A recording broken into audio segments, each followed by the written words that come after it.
Lovely, thank you. Let me just get rid of that box. Okay, so the recording will be of the speakers and those staff that are spotlighted at today's events, and it will also include their presentations. Copies of any presentations shown today will also be available for reading or downloading from our website in a few days once we've uploaded them. If you prefer to switch your camera off, please feel free to do so, although we do enjoy seeing all of your smiling faces. So let's take a brief look then at the agenda for today's event. Following me, my colleague Danny will be talking about the importance of contingency planning for carers. Following the unpredictable and unprecedented times that we've all been living through, I'm sure most carers would agree that the need to agree a plan for what would happen if we couldn't continue caring for our loved ones is absolutely vital. And the time to think about an emergency plan is before the emergency happens. Next on the agenda is Andrew Wright, the Director of Strategy and Development at Enfield's Mental Health Trust. And he's going to be talking about the latest strategy documents and encouraging carers and patients to get involved in their consultation process. Following Andrew will be Doug Wilson, who's representing Enfield Council, and Doug will be explaining the Council's commitment to carers and future intentions. At 12, there's an opportunity to hear from a couple of members of our Board of Trustees. So we've got Tim Hellings, who's the chair of the board, and also Neil Yeomans, our treasurer.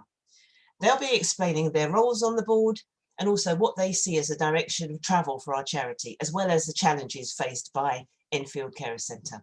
And last but definitely not least, at around 1 o'clock, there's a chance for you to meet members of our staff team who'll be explaining their roles and how they support carers in their work role. They'll also be answering carers' questions and hopefully giving you a bit of an insight into how the Carers Centre works. If you're already familiar with our staff team and you want to end the event by taking part in some of the free social activities that we're having on Zoom after 1 o'clock, we'll be opening up 3 breakout rooms where you can get some relief after sitting for hours listening to us. And you can choose from a dance class, a chair dance, great for relieving the stiffness of sitting for hours, or why not try some gentle exercise with our partners, Don't Tone Alone, who are providing a free taster exercise class. Or if you'd like something a bit more relaxing after absorbing all the information we're giving you today, perhaps our yoga class will be more up your street.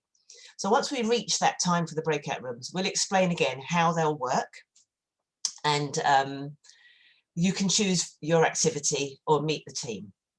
You might already know that we've run social and leisure activities at the centre for many years, and during the lockdown, we had to move our activities online. Hopefully, some of you have attended our Zoom support groups, dance or yoga classes. Well, now's an ideal time to remind you that ECC has an IT lending library. So for a small returnable deposit, if you know other carers who haven't been able to join one of our groups or activities because they haven't got a smartphone or a tablet, or because they simply don't know the first thing about Zoom, please encourage them to get in touch with us. We've got an able volunteer, Nicola, who's really, really helpful, and also members of our staff team will be able to set them up with equipment that's already loaded with Zoom, and we can help them to understand how to connect. Going forward, obviously now that things are slowly and hopefully returning to a near normal, we're considering at the centre how to safely open up again at the centre and get back to business and return to face-to-face working. It is likely that there'll continue to be a mixture of virtual and face-to-face events in future until everyone feels much safer and the virus is more fully under control. I'm sure that most carers have really missed having the opportunity to get together socially and enjoying a break from their caring responsibilities. It's been a really tough year, hasn't it? It's been a tough year and a half for carers. So look out for our next newsletter, which will contain more information about the summer social face-to-face activities that we're hoping to lay on, subject to government guidance. And also look out for some news about how our support groups will be run in the future.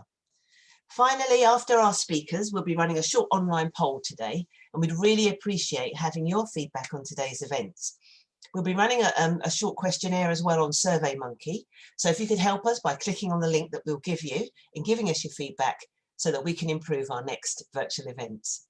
So with no further ado then, I'm going to hand over to Danny Newland, our Care and Support Manager, to talk about contingency planning. Thanks, Pam. I'm just going to try and share my screen. Can you see that, Pam? I can't see it at the moment, but I'm sure it will come up.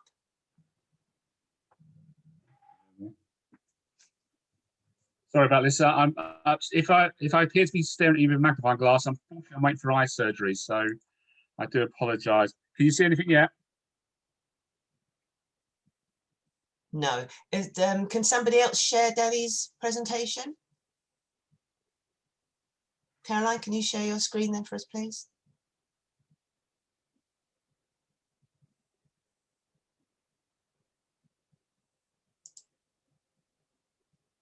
Lovely. I think it's coming up now. Hopefully everyone can see that. Right, thank you. Apologies for that. Caroline, do I have to ask you to click through then, or do I do that? Ask me, Danny. Okay, let's get on to the first slide then. So today I'm going to be talking about contingency planning and just thinking ahead. It's very difficult actually to consider what may happen in the future, but we may have some ideas of what we would wish to happen, and this is what it's all about. There's lots of statutory tools and instruments that can be used to guide the planning, and they have varying degrees and recognition that it bestows upon people. But I think from a holistic point of view, there is so much that can be achieved through good documentation of various things, more than just like what the care needs are, but more about the person themselves. Can we go to the next slide, Caroline? So these are the statutory instruments that can help with things like contingency planning.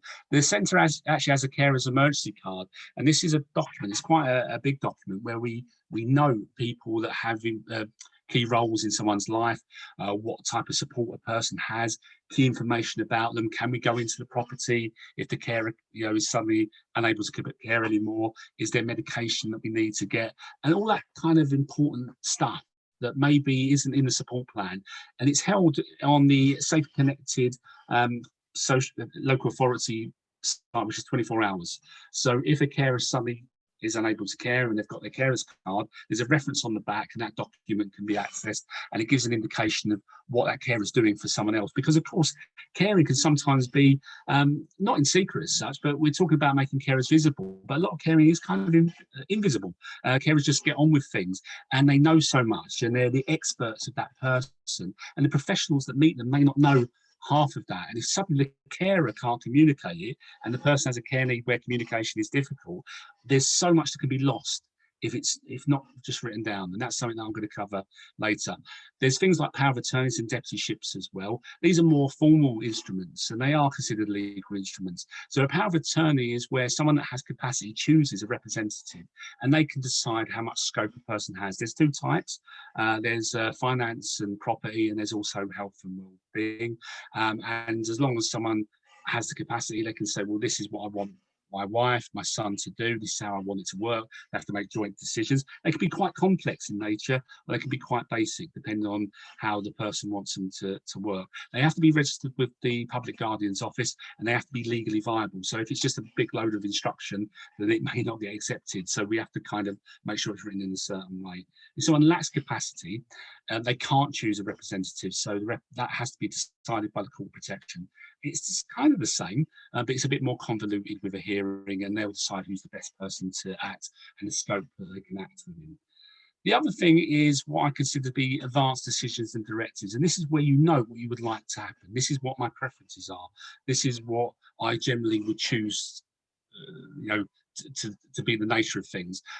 Very useful with people that have fluctuating conditions such as mental health or dementia, because if someone has say 90% of the time they're happy for their mum and dad to be involved in care, but the 10% of the time perhaps where they're unwell, they really don't want them involved at all.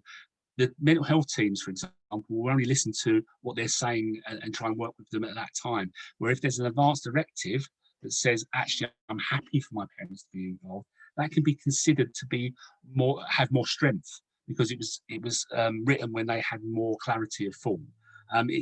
You still have a couple of obstacles where the teams have to try and work with the service user, but these things can be helpful. And again, it enriches holistically more information about the person you're dealing with.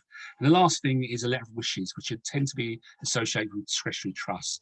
And that's where you don't leave money to the person directly, but you give it to a third person who manages it, and the letter of wishes directs how that payment should be managed on their behalf, usually around their care and what is hoped to be achieved by doing that. Have the next slide, please, Caroline. Caroline, sorry. Right, so I'm going to make a point. Who are these two people? Now, I know these two people, and perhaps those who know me might have some idea who they are, but most of you have no idea who these people are. And if I'm a professional and I go in to assess this gentleman, what do I know about him apart from his needs? This is my mum and dad. This is Bill and Sandra. Dad, before he passed, had Alzheimer's, and mum was his carer. Now, mum went into hospital. Unfortunately, I was in hospital at the same time, and the social worker turned up and decided, well, quite rightly decided that dad didn't have capacity to stay at home. And that really kind of threw us into a turmoil, because usually if mum had gone into hospital, I guess the expectation was that I would have just turned up and took over the situation. But it wasn't like that. We had to act fast. We had to put things in place because dad couldn't stay safely where he was. I had to phone up my brothers, arrange respite care. Fortunately, my operation was cancelled, so I'm actually got out of hospital and managed to arrange for a respite placement for dad. I chose a place in Clacton because he knew Clacton well, and there was a lot of family members, and there was a garden because he was a smoker and they spent a lot of time smoking. He hated it, so I wanted to kind of raise that, because contingency planning may be the best of intentions doesn't always work out as we quite plan, and we sometimes have to rethink. But again, just stating how a person is and their preferences can be very helpful when we're trying to work out their plan. I want you to try and think, if you was a professional assessing need, you had no idea about the person, what challenges you actually have when trying to decide what's the best care for them. Can you go forward for me, Caroline, please? Well, I might have to quickly look at this slide just to see what this one is.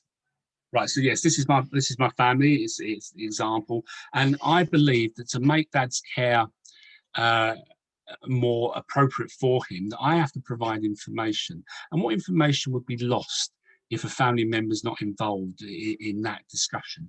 Well, I think it's mostly holistic and personal information. How does dad show that he's happy about something, or he's not happy about something? What does he like to eat? Where would it be most appropriate that he lives? It's fine while there's people around to answer these questions for him. But if suddenly you can't, where are the professionals going to get the foundation for how they decide the care? And if they've got no information, then obviously it's only going to be based on activities of need. And that means dad's being defined by his needs, not him as a person, because he's not going to communicate. If he says a name, what does that mean? If he talks about a family member, who are they? This is the stuff that's lost and we take for granted. If we're carers, we know it all. But if suddenly we can't speak anymore, this is the potential stuff that we lose. I want you to kind of think about that again, because I'm going to talk more about certain things that come up and why I really, really want to encourage you guys to think about writing things down.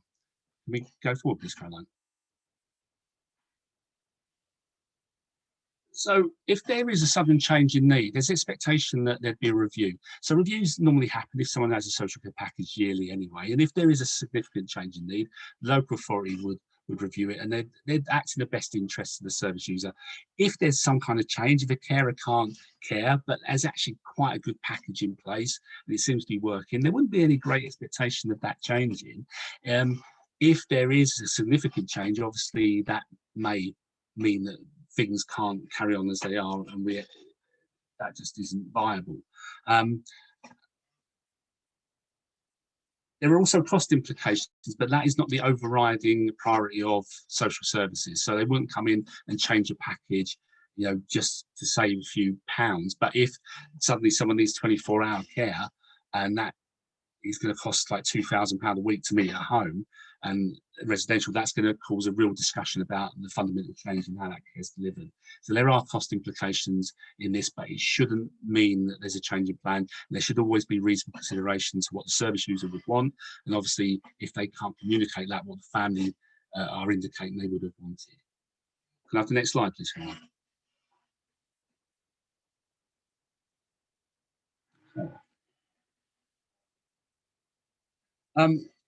We're going back to the same point that I really, really want to emphasise. If we go talking about my dad, he was deemed unable to communicate his need. He lacked capacity. The problem that he had, actually, he couldn't retain information. And there's probably a good reason for that, actually. He had quite advanced dementia, and mum had been sort of like taken away in an ambulance the first time. So he was probably quite stressed, and stress doesn't help with dementia at all. So, you know, he can't communicate what he would like to happen. And if it's not written down and mum's in hospital and I'm not there to tell him, this is all lost. So the social worker would look at dad's needs. There's a usual expectation from the Care Act that needs will be met in the area that the person's normally resident. So it would probably be put in a placement, only temporarily. It'd be what we consider the bigger picture. But the fact is, Dad had three main hobbies. He used to play a DS game of Scrabble against the Easy Set or Arnold. He used to do that all day long, or he'd roll a cigarette and smoke it, or he'd kind of just look out the window. That's the only three things he did, to be fair. The first obstacle we kind of discovered was a lot of homes didn't allow smoking. So that was out. The second thing is, when he was taken to the home, they didn't take the DS. And when I took it for him, when I got out of hospital a couple of days later, I couldn't get him to play it. And as far as I'm aware, he never played it again. I think that the stress of that meant that was out of it. He hadn't done it for a day. And of course, by the time we could try and get him interested, he had lost it. So I'm not saying he would have carried on playing that or doing it, but if he had took that with him in the first place, he may have done. It may have been a comfort to him, may have settled him and gave him some familiarity to what he was doing. What we did as a result of this is Mum actually put built in a garage a two-bedroom kind of setup with a toilet so that we could stay over and provide replacement care. And then the pandemic hit. It never got finished in time. Dad attacked Mum in the middle of the pandemic, and that was the end of the care relationship. We couldn't manage his needs, we couldn't do anything, and we were pretty much out of the picture because he was in hospital and he had to go into a care home. We were allowed to talk over the fence, but with the best will in the world, even though we had already experienced a disruption in care and had tried to think about things that would make it easier, the situation changed and we couldn't. The first thing that I can we go on to the next slide, because I'm going to talk about this a bit.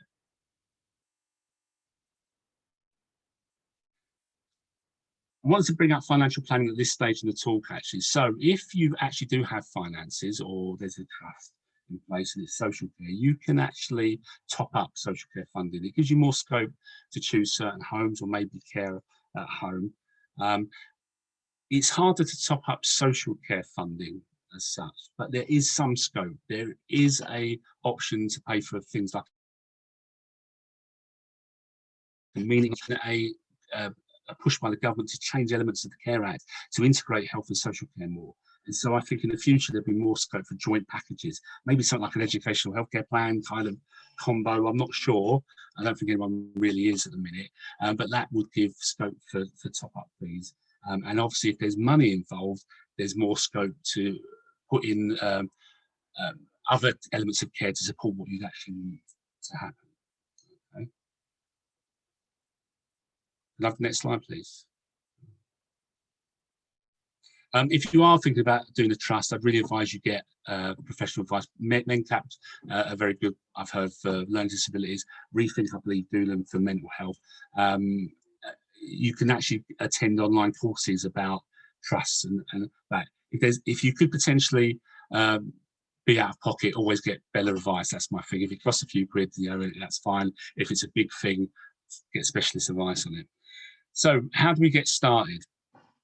Well, the other element of this is, I've been talking about professionals, I've been talking about breakdowns of care, but there is a bigger element, I think, in this that really helps, is family. Now, families come together and families are wonderful and carers are wonderful, but the problem with breakdowns in care is they're very, very stressful, and families are not always just like units. In my case, I was the only son of my mum and dad. That meant Dad had two sons, Mum had a son, and then I was the only son of that. There was nothing really documented about what should happen with Dad. And my eldest brother felt, as the eldest, he should be in charge of how Dad's affairs were run. Mum was out of it because she was unwell. She'd been obviously attacked and was quite distraught by that. I felt I was best placed, being that I worked in health and social care, that I should lead on Dad's health and social care planning. And this wasn't a thing that went lightly. We clashed on it. I took over as Dad's next of kin, and that was resented by my family. I'm not here to moan about my family. I can understand where my brother's point of view. He was looking out for Dad's best interests, an eldest son. He was stressed and he wanted to do the best for Dad. And I was trying to do the same thing. And perhaps if we had spoke about that before Dad got unwell, perhaps if we'd actually sat round for a cup of tea and said, you know what, Dad's already, we've already seen what happens when things break down the first time. If it breaks down again, I think that I should handle the social care errors, and this is why. And you handle that side of things, and it would have been more amicable, because of course what happened is there was a big clash, and I took over. Now you're probably wondering, well, how did you take over? Because actually you're the youngest son, you're the eldest son, and I'll tell you why, because of contingency planning. Can you go to the next slide?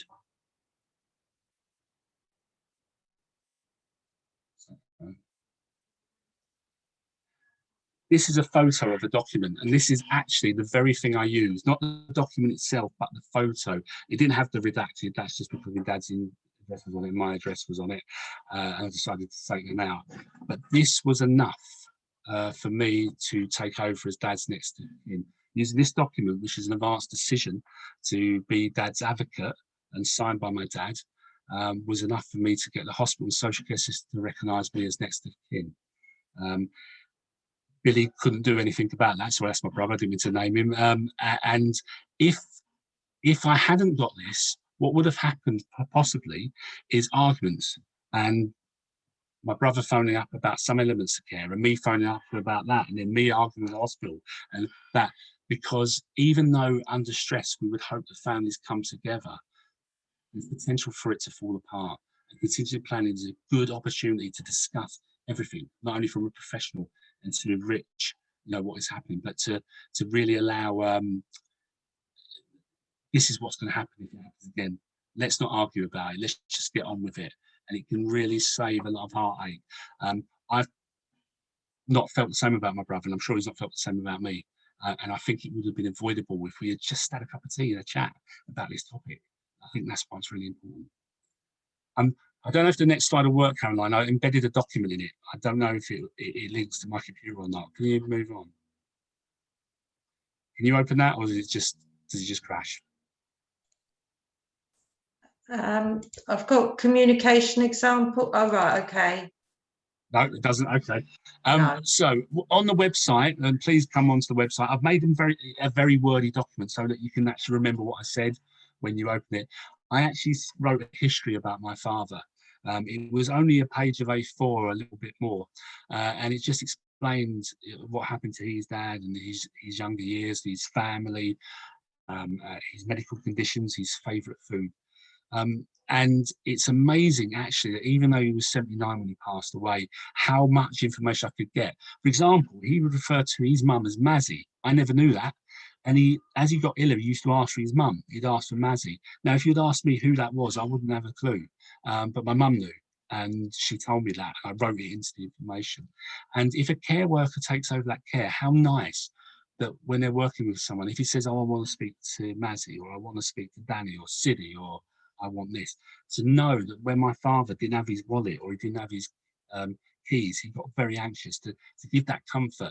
And even something that seems even trivial, let's talk about favourite foods. Let's say someone really likes sausage and mash. I know this sounds silly, but they don't communicate that. And then one day they're taken on a trip with a care worker, and they sit and they go for dinner, and the care worker remembers that and gets some sausage and mash. How nice is that? Just because that was written down somewhere, just one thing that could have been lost, just taking a second to document it. And what we're actually doing, we are working on this Eclipse form. We are working on a coherent way to write this down so that we can have this attached to your carers assessment and to the support plan generally. And we would really value your help, because carers are visible and valued. You're invaluable. You have this information that really can enrich people's lives, and we need you to share it with us, please. Have a wonderful Carers Week. Thank you. Any questions?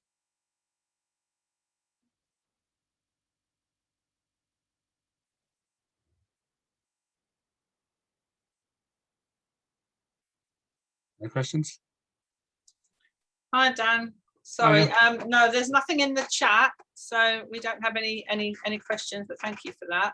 I think it's just over to you now to introduce our mental health team professionals. It's Andrew. Andrew's here today to speak about the new carers mental health strategy that's coming into that. So, Andrew, nice to meet you. Thank you. Thanks very much, Danny, and thank you, Caroline and Fiona and Pamela for inviting us. My name's Andrew Wright. I'm the Director of Planning and Partnerships from the Mental Health Trust.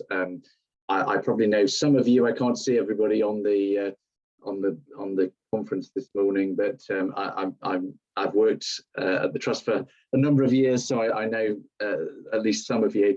And I was due to be joined this morning by my colleague Clare Scott, who's our Deputy Director of Nursing. Unfortunately, Claire got called into something else.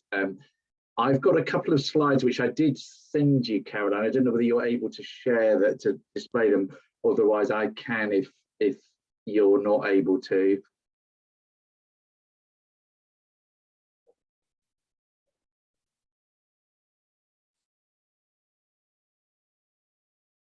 Sorry, if you can try to, I'm just saving it Okay. now. I've just got the email, but if you can, Right. see.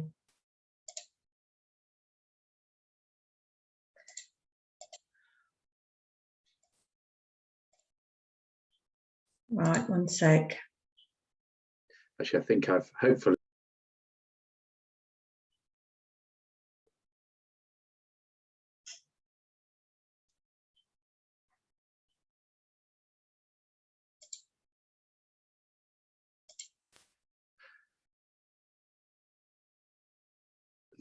Mine does. Ah, there we go. Can you see that now? Brilliant. So I was just going to, the main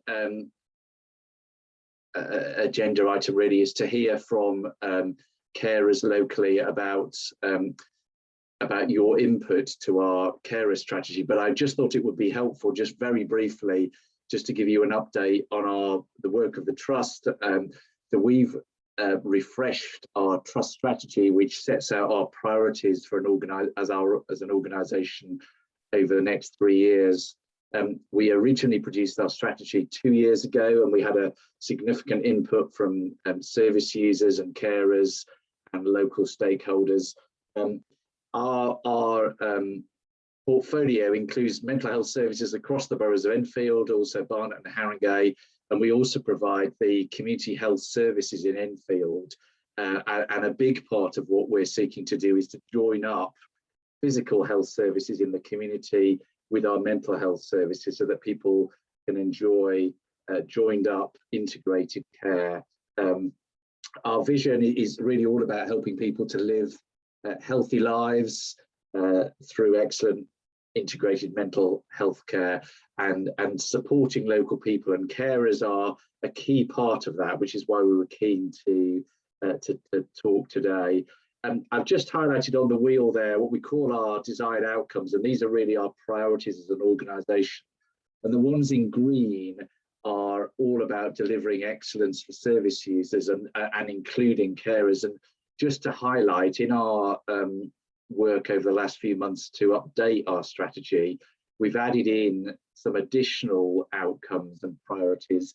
And probably the most important one for this morning is that second one in green, which hopefully you can see, about patients and their families shaping their own care. And that wasn't a formal priority of ours until relatively recently. So we've strengthened that and made that an explicit priority across our organisation, that we want to support patients and their families, and we include in that carers in directly shaping their own care, and also in shaping how we as an organisation deliver care. So there's a sort of short-term direct involvement, but also a longer-term involvement. And then linked to that, we want to provide our patients with a consistent high-quality care, no matter what services they use. So consistently across our boroughs and also across all of our services.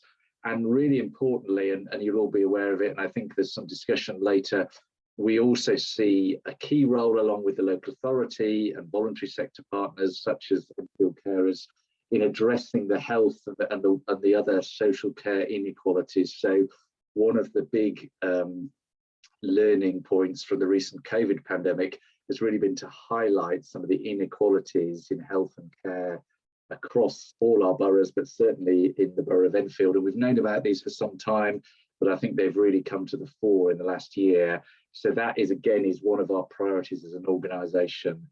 So that just gives you, and I'm assuming that you may share these slides to people who are on the conference this morning, so that will be helpful.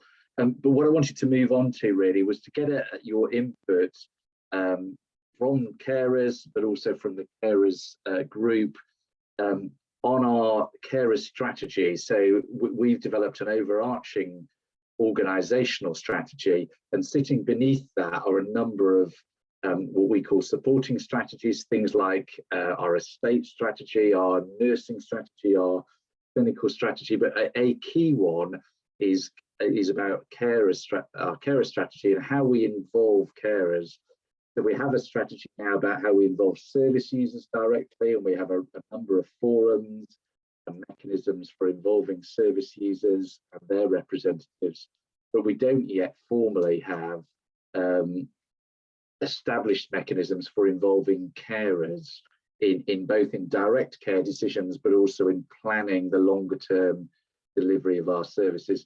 So we are starting work, and we're already doing some work with carers groups that are established within the trust, but we're also talking to a number of local carers groups about what you see. And the three questions that we'd just like to get your input, and I know we've not got very long, but if I just read these out, and then basically my suggestion is, Caroline, that we open the floor, perhaps leave this slide up, but open the floor for input, and I'll jot down a summary of comments that come through, but also I'm sure we can liaise about from the recording as well, getting your input. So the key things that we're interested in hearing about this morning is what challenges or issues or concerns do you face as carers that we as a provider of both mental health and community health services should be aware of and should be taken into consideration? What do you want our carer strategies to include? So what are the things that are really important to you? And what specific improvements would you like to see from the trust to support carers? So what specific tangible things? Now, obviously, we may not be able to deliver all of these in the short term, but the aim of this is that we'll develop a formal document which will go to our board, it will go to all our staff, it will be on our website, and this will set out over the next 2 or 3 years how we will improve how we support carers and how we engage with carers. So right at the start of this process, we really want to get input from you as carers and as carers representatives. So I'll probably stop the talking because we've probably got sort of 6 or 7 minutes to get input, and I'm happy to come back and answer questions as well, and we will come back when we've got some draft more developed documents to share. We'll come back in the autumn, but at this early stage in the process it's really helpful to get your input. So over to I don't know what's the best way of doing this, whether Caroline, whether people put their hand up or whether you want to manage that, or whether if we just ask if someone would like to make a comment either verbally or in the chat, that would be really helpful. Andrew, I suggest that people putting their comment into the chat, if they could, would probably be a bit more organised way of doing it. Yeah, no, that's very, of course, that's great. We've already got one question that's come through in the chat that the hosts can see, which is it possible that the mental health trust officers from the trust could come to the Carer Centre to host focus groups, because we do already have quite vibrant mental health support groups and clusters of mental health carers who would definitely want to be involved in feeding into a carer strategy. Yeah, no, absolutely. So we're doing that, in Haringey, we're doing that with the established carers group there. And actually, I think one of my other colleagues, Tanya, who's our head of therapies, has been in touch. So yeah, we're definitely very happy to do that and to get some more detailed inputs and comments.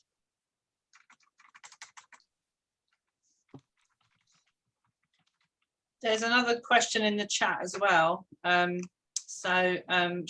is saying that it's obviously carers find it very difficult to support their family member, and they often feel very isolated, and they find it very hard to get support from the local authorities. So I guess the question there is, what moving forward are you hoping to implement within the strategy which will make support for carers more accessible to the mental health teams? Because I know it's a big issue with carers. Yeah, so I mean,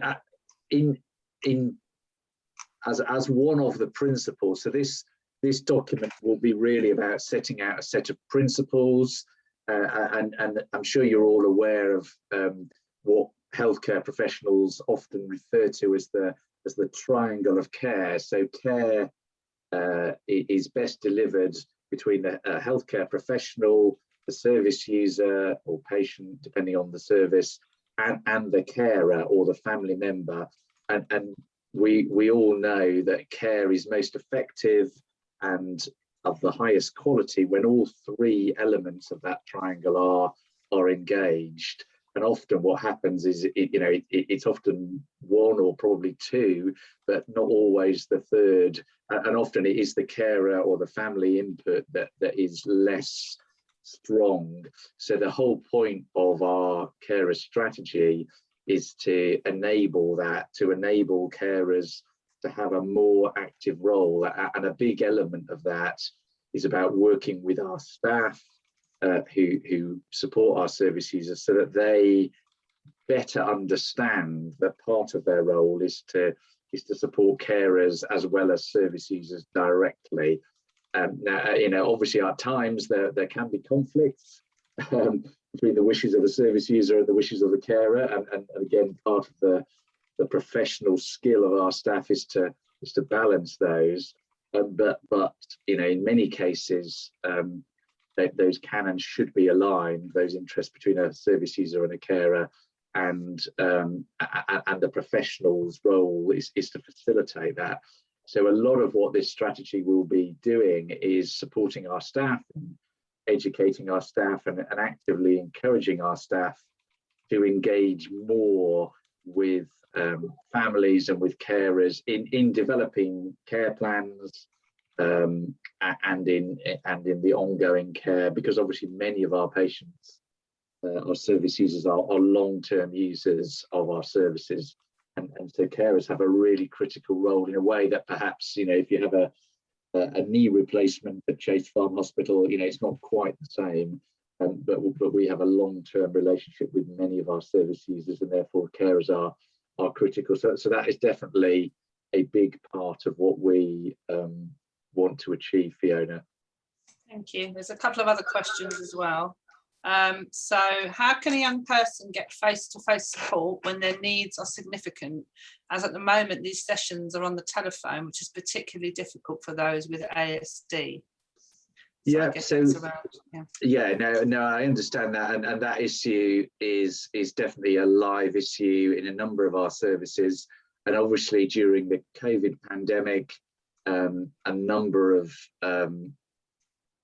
our ways of supporting service users did change to either telephone or video link, and for some patients that's been hugely beneficial. It improves access, it speeds up waiting times, and practically often it's more convenient, but we recognize that's not appropriate for everybody, and it sounds like Lorraine may be one of those where that's not appropriate. I mean, we have been very clear with our staff that face-to-face support, face-to-face appointments are definitely to be provided where that is clinically appropriate and clinically necessary, and or where the service user or the carer strongly wants that. So the short answer is that you should request that from the care team, and they should be able to respond to that. And if they're not, then we have what's called our patient experience team who deal with queries and complaints and things from our service users and carers, and they would be able to look into that and make sure that that you could get a face-to-face appointment. So it's really assessed on individuals' needs and individuals' priorities. Certainly, face-to-face is available where that's clinically appropriate and necessary. Thank you, Andrew. Can I just ask, so you mentioned the triangle of care. So has the trust formally expressed that they're still signed up for that? We are, and I mean, there are, as you probably know, there are numerous interpretations of the triangle of care, and really that's what this carers strategy is seeking to do, is to make that, or want to formalise that and make that really clear, but also to make it clearer what that practically means. Because although, you know, lots of organisations would say they support the triangle of care, but what people are more interested in, I'm sure, this morning is, yes, but what does that actually mean? And I guess this next question that Danny's put in there about how can carers voice their concerns away from the service user is part of that. So it's recognising that carers have an important role both in supporting the service user, but they effectively they have an important role in and of themselves, and in some occasions, you know, a direct discussion between the carer and the professionals may be appropriate, and that's one of the aspects of the triangle of care that we want to make more explicit. And so I think, you know, this document effectively is about saying to all three parts of the triangle of care that is important. You know, it will hopefully give more confidence to carers to raise issues, and that is right, and that's something the organisation wants to encourage. But it will also hopefully be helpful to service users to kind of explain why we as an organisation and why we as healthcare professionals value the role of carers, because, you know, as I mentioned, we're very aware of the tensions that can and fairly often do arise between a carer and a service user, and we're not taking sides. We need to hear both perspectives and seek to balance them. And obviously on an individual basis, you know, that can sometimes be difficult and challenging, but that is part of what this document will do, is to make that explicit and explain that, you know, our role as the professional bit of the triangle is to hear the other two and to balance them in the best interest of the service user, but also recognising that the carer has a really important contribution. Meg. Thank you. There's many questions coming in, so we may not have time to cover them all. But any that we don't answer, we will answer them by email or telephone. Yeah, that's very happy to do that. Yeah, there's a couple more. So we were previously working at the Carers Centre with the Trust on a mental health carers discharge project, which stalled because of COVID. So is the Trust committed to improving carers' experience of discharge and care planning for service users? Because that's obviously a big piece of really important work. Yeah, no, absolutely. And that's part, as you probably know, we've had some changes in individuals. So Jackie Deveris, who was the managing director for our services, mental health services in Enfield, has moved on now to a different role. So there were some internal issues. Obviously, the pandemic has been fairly significant in that our focus has had to be on keeping our service users and our staff safe. But hopefully, we are now recovering, and our services are getting back to more normal. So those sorts of things, and I mentioned, you know, the whole care planning process is really, as you all know, is really fundamental to the good quality care, and carers have to be part of that process, because the trust and our professionals can't do everything, and it's certainly not optimal for the service user to be dependent on the professional. So yes, is the short answer. Yes, we definitely want, and I guess in picking up the detailed responses to these, Fiona, we can deal with some specifics like that, and I can ask my colleagues in the management team in Enfield to resume that process with you.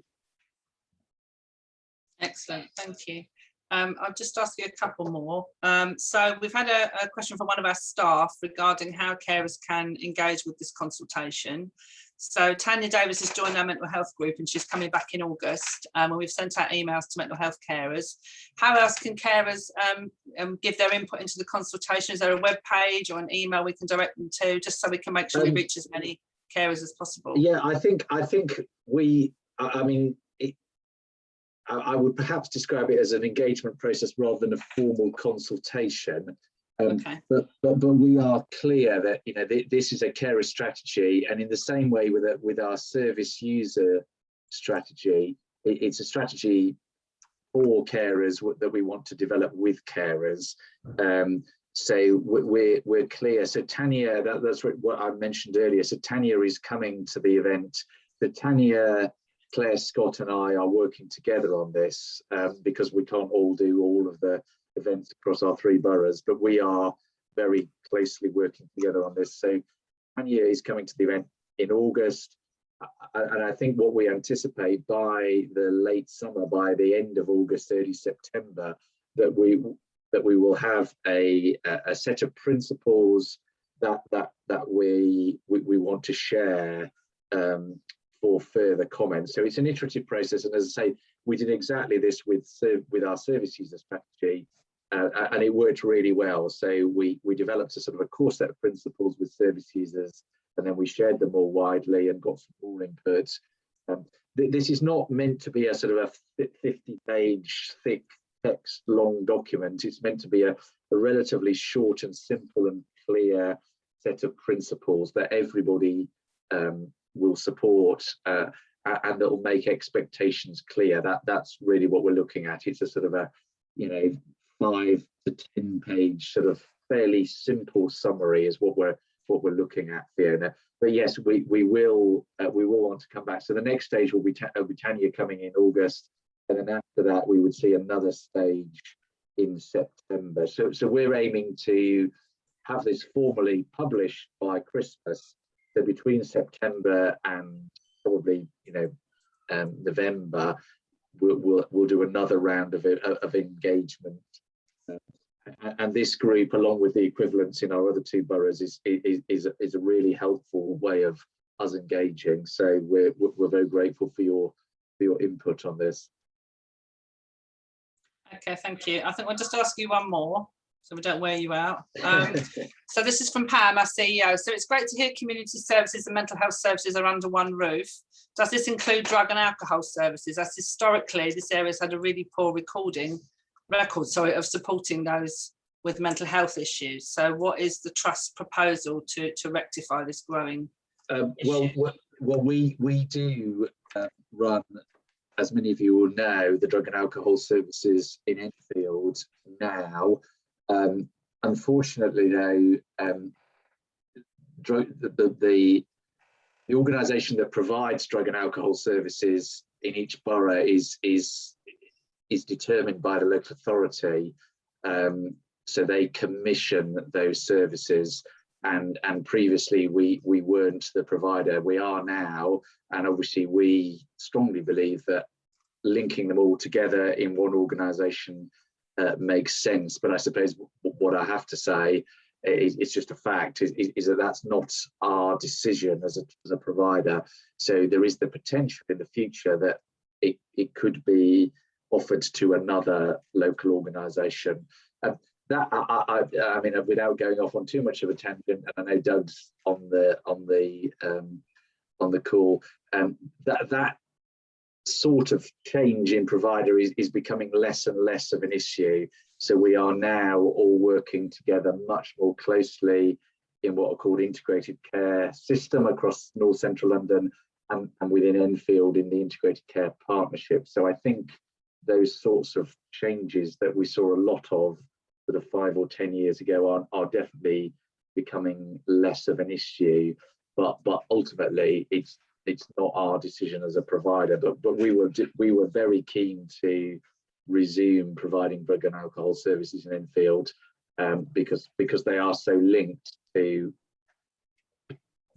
both community health services, but particularly to mental health services. Thank you, Andrew. I'm now, anyone who's put in a question in the chat that we haven't got round to, we will respond to your queries after the meeting. I'm now going to hand over to Pam to introduce our next speaker. Thank you very much, Andrew. Much appreciated. Thank you. Thanks, Fee, and thanks, Andrew. Thank you. So we're going to move swiftly on then to Doug Wilson, who's the Head of Strategy and Service Development at Enfield Council. Doug, over to you. I think Andrew needs to stop sharing his screen. Sorry, apologies. All right, don't worry, it's the technology.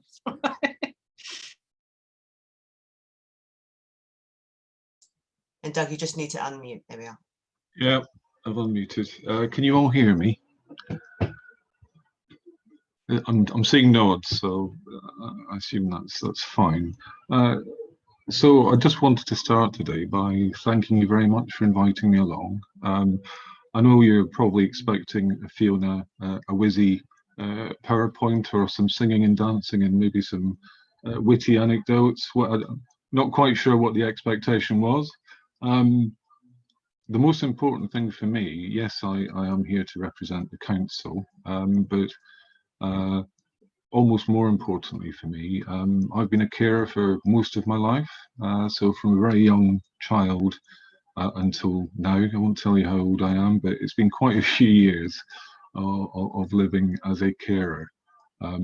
It's really, really important to me, as it is to the council, as it is to all of our partners, including our voluntary sector organisation.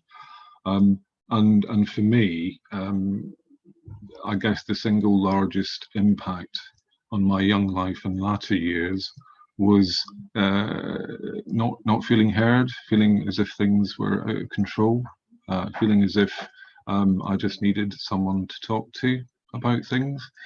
And I think if you canvassed opinion from most people who are in similar roles, and of course it affects people differently because we're all individuals, but I think that the underlying themes would probably be fairly similar.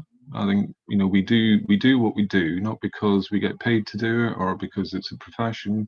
We do it because the people we take care of we love, and that's the underlying point here, is that I think for too long people have just assumed that carers will get on and do stuff and manage as they always do.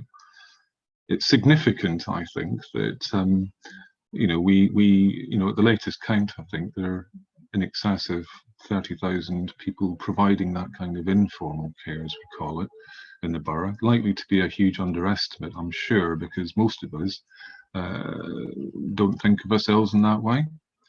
But the other interesting thing for me is if we think about the number of people formally known to us, so, you know, known to the Carers Centre or wider VCS or the council, less than a quarter of people we tend to know about. So there are a huge number of people out there who keep on doing what they do every day, and they either don't want to identify or aren't aware that they should or could. And I guess my priority is making sure that where you know, people, whatever their circumstances, are in that kind of position, that if they need help or if they need to be heard or if they need a conversation with somebody who knows what they're talking about, then that's available, freely available, and accessible to them. So that's my perspective today. I think I'm less head of whatever it is I'm head of, and, you know, sort of young Doug and older Doug as a carer, and what I personally would expect to see from any partnership supporting carers. So I just wanted to start today by acknowledging how difficult the last 16 months have been. It has been very, very challenging. It's not all been terrible. You know, lots of difficult things have happened. But what amazes me and continues to amaze me most, really, about people is their ability to change, to innovate, to do things differently, and to manage. And for that, you know, we owe a huge debt of thanks to everybody. It's interesting to hear that, you know, people have done a variety of different things just to get on and manage in the best way that they can. But you know, there has to be an enormous acknowledgement and and a debt of gratitude to those people, particularly our carers out there in the community who continue to do what they do. And much like health and social care services generally, somebody used an analogy the other day of running towards the fire. You know, whilst other people were isolating, you know, our carers, our professionals, were actually running towards the fire. We were there to help, whether that was individuals in their own homes needing help, or care homes, or whatever it was. You know, huge numbers of staff, you know, sometimes at quite significant personal sacrifice, were placing themselves in the situation and dealing with the problems that they had to deal with. So an enormous thank you and acknowledgement from me. I just wanted to briefly cover some of the kind of things that we have been doing over the last 16 months, because although it has been terribly difficult, truly awful in some ways, there have been some really good things happening. You know, we have supported our providers, for example. You know, Enfield has a very, very large provider care market. You know, 80 care homes, you know, 90 domiciliary care providers, probably in total about 350 organisations providing regulated care. They've done a huge amount to keep things going and to keep things moving, and for that we are enormously grateful. And we have worked with people to, if you like, keep the wheels on and keep things going. I wanted to mention in particular, because I think it may be an issue that is affecting some people, and perhaps some more than others. At the very beginning of this process, we were aware of the not just the physical but the mental impact of what the pandemic was having on people generally, whether they were working directly for the council or within our provider services. So we took the decision very early on to acknowledge that it's not just about the things you can see that go wrong. You know, it's often the mental health issues that go unacknowledged and unrecognised.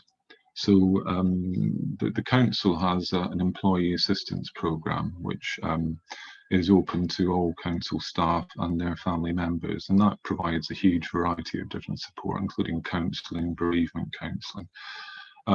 Right from the beginning, we decided to open that up to a wider provider market. So we have about 5,500 to 6,000 paid care staff delivering services in the borough.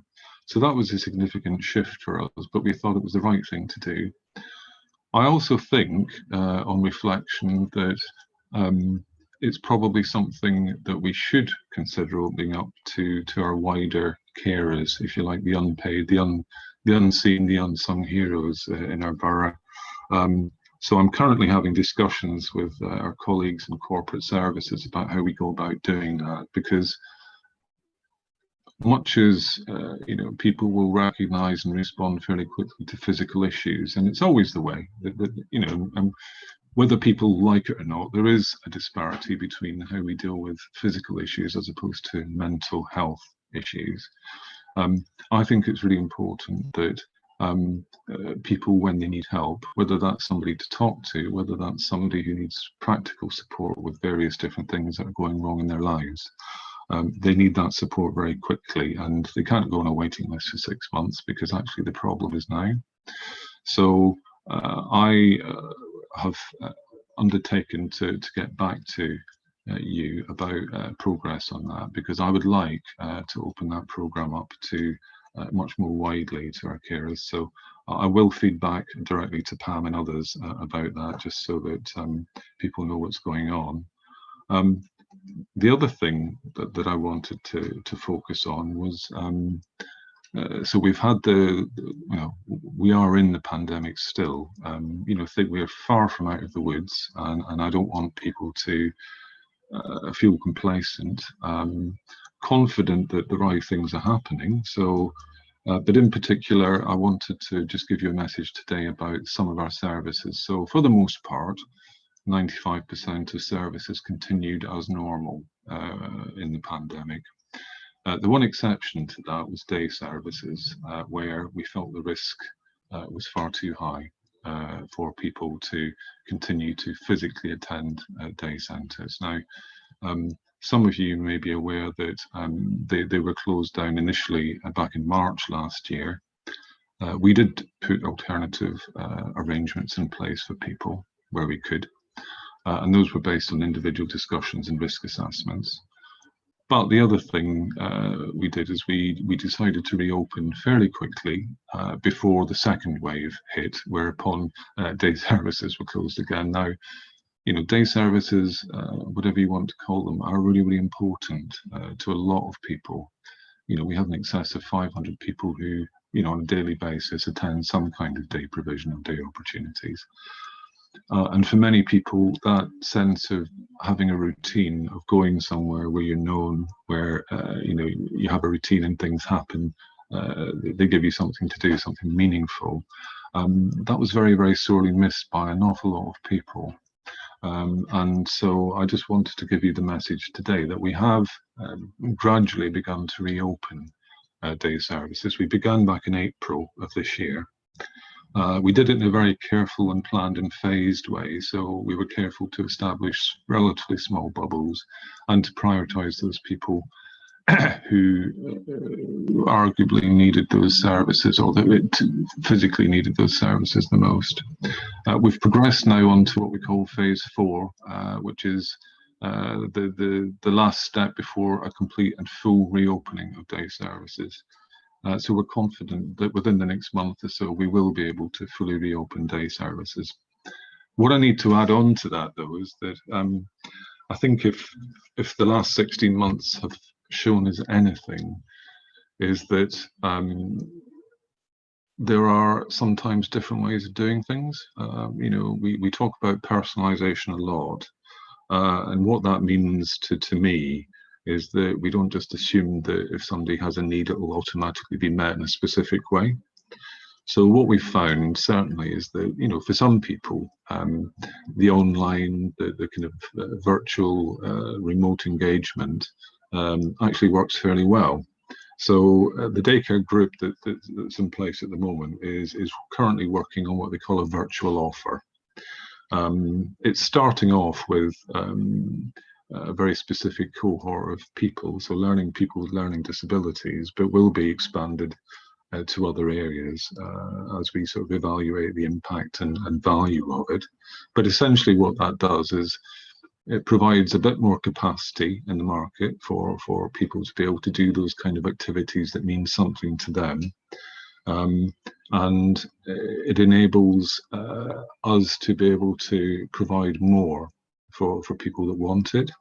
So there will be an element of things, if you like, over the next year or so, you know, returning back to normal. But I've been very clear with organisations and people that we don't necessarily assume that everything will go back to the way it was exactly before the pandemic hit. There are opportunities here to make some changes, and of course, you know, we want those changes to be informed by the voice of people who use services and family members and carers. But what we're hearing very strongly is that yes, there are alternatives, and there may be different ways of doing things. So I just wanted to give you some reassurance around that. The focus at the moment, really across health and social care more widely, including our voluntary sector, is very much on recovery. You'll hear that a lot, whether it's from government or politicians or you know, sort of officers from various organisations.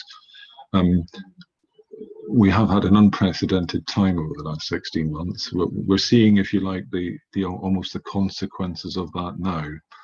Our local hospitals are extremely busy. They're more busy than they've ever been. We're still not absolutely clear why that is, but you can probably make an educated guess that, you know, we've had 16 months of people not really going out and doing very much. Probably lots of people with health conditions who've not been seen or afraid to go out and engage with health services. So I think we're seeing the, if you like, the consequences of that. So our hospitals are very, very busy. The NHS generally is very focused on recovery. You'll hear in the media and all sorts of different sources that, you know, in responding to COVID, lots of planned things had to be on hold for a period of time, and the NHS is very much focused on trying to clear those backlogs and get things back to the way they used to be in terms of arranged procedures. Likewise, you know, the local authority is also thinking about going forward how we support not just the NHS but the wider community to get back on an even keel, if you like, and that's very, very focused on the people that we work with. But you know, it would be foolish of me to suggest that, you know, at any given time we work with around 10,000 people. We know that there are huge numbers of people out there in the community that never come anywhere near either the voluntary sector or social care or the NHS for that matter. So our focus at the moment is very much based on what can we do to create something a little bit different. So we often talk about early intervention and prevention services, and you know, that means different things to different people. For me, it means that we need, if you like, a presence in the community that reaches out to and engages with those harder to reach parts of the community. Now, you may hear a lot of things about certain sections of the community and the health inequalities and all the rest of it, and that's all really, really important. Carers, in the widest sense, cut across all of that. There are many, very many thousands of carers out there who don't engage, either because they can't, or they're unaware, or generally don't perceive a relationship with local authority or even the NHS for that matter as something they want to get into unless they actually hit crisis. My view is that this is all about learning from the last 16 months. And if the last 16 months has taught me anything, is that, you know, prevention is better than cure. It's far better to get in there and start having conversations at an earlier stage so that things don't get to crisis, because once you get to crisis, the damage is almost done. And, you know, from personal experience, I know that, you know, the impact of that, you know, numerous crisis after crisis, can have a huge effect, not only on your physical health, but on your mental health and well-being too. So I'm really keen that to publicise a couple of things that I think you need to know about. It's very much based on joint pieces of work going on across the health and social care and local authorities more widely. So you may have heard about the Community Infrastructure Levy or the Neighbourhood Fund. It's an amount of money that we've made available over the next 2 years. It's 1.4 million over 2 years. It's probably going to increase. This is money that we receive from local developments, or part of the money that we receive from local developments. So when new houses or buildings are created in the borough, developers pay a certain amount of money to local authorities. Our intention is to use that money as part of almost like a place and resilience building programme. So the grants programme for that is open now. So if you haven't heard about it, please do go onto the council's website, Neighbourhood Community Infrastructure Levy or Neighbourhood Fund, and you will see all the information and details related to that. We're really strongly encouraging bids from local VCS or community groups, which are focused on health inequalities and improving local spaces. So if you do have any ideas that you want to consider, then please do take a look. One of our other VCS local organisations, EVA, is running a set of drop-in sessions to support people with bid writing. So if you think you need a bit of help and you've got an idea that may be of interest, then please do take advantage of that. The other thing that I wanted to say was that we are also very focused on recovery in the sense of how do we try to build, I don't say rebuild, because I'm not sure we've ever necessarily had a huge amount of community resilience. And, you know, it's often the way we've had, you know, more than 10 years of financial austerity.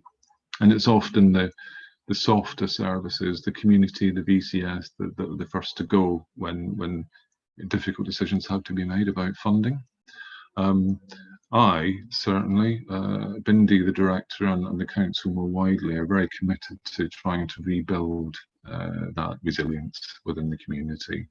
We think it's really important that people in our community do have that voice, do have that access, easy access to services that mean something to them. You know, I think we're often guilty as organisations of making things very complicated and very bureaucratic. Certainly the view across the health and social care system now is that things need to be much more simple. We often talk about pathways and designing pathways.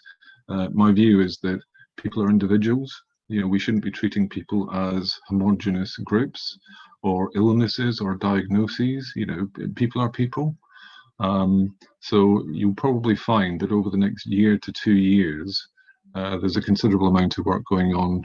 Some of you may have heard of integrated care systems or integrated care partnerships. The view from the government certainly is that things have been far too complicated, far too long.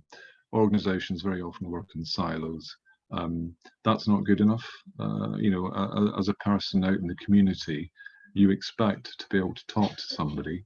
You don't expect to have to explain yourself more than once. You expect the people you're talking to know your story.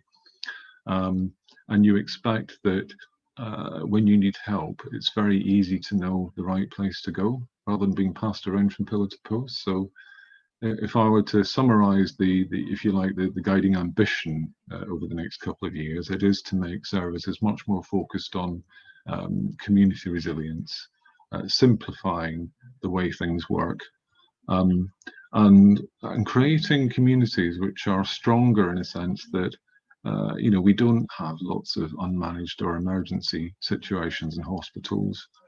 People are supported to do more for themselves with a bit of help if they need it, and ultimately to reduce, if you like, that amount of crisis that happens. And you know, as carers, you'll probably be very well aware that it's very easy to kind of poodle along, and as long as things are okay, and then when things go wrong, you need things to happen quickly.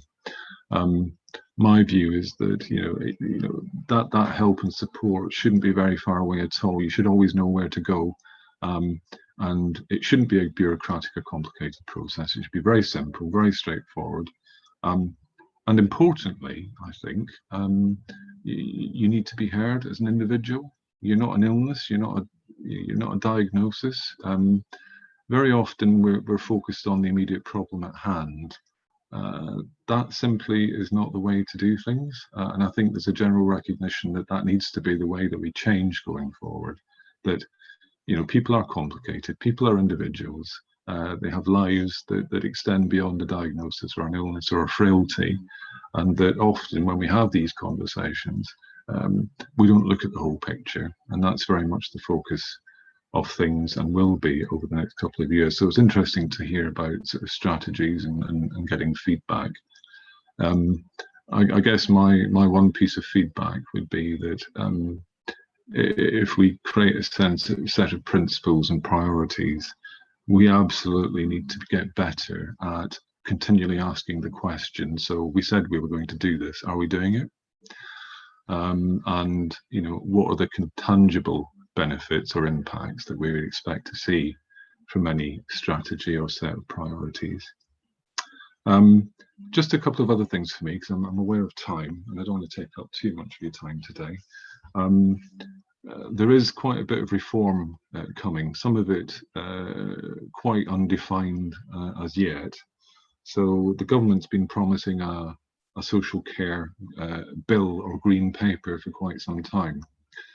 Recently, a white paper was produced by the government.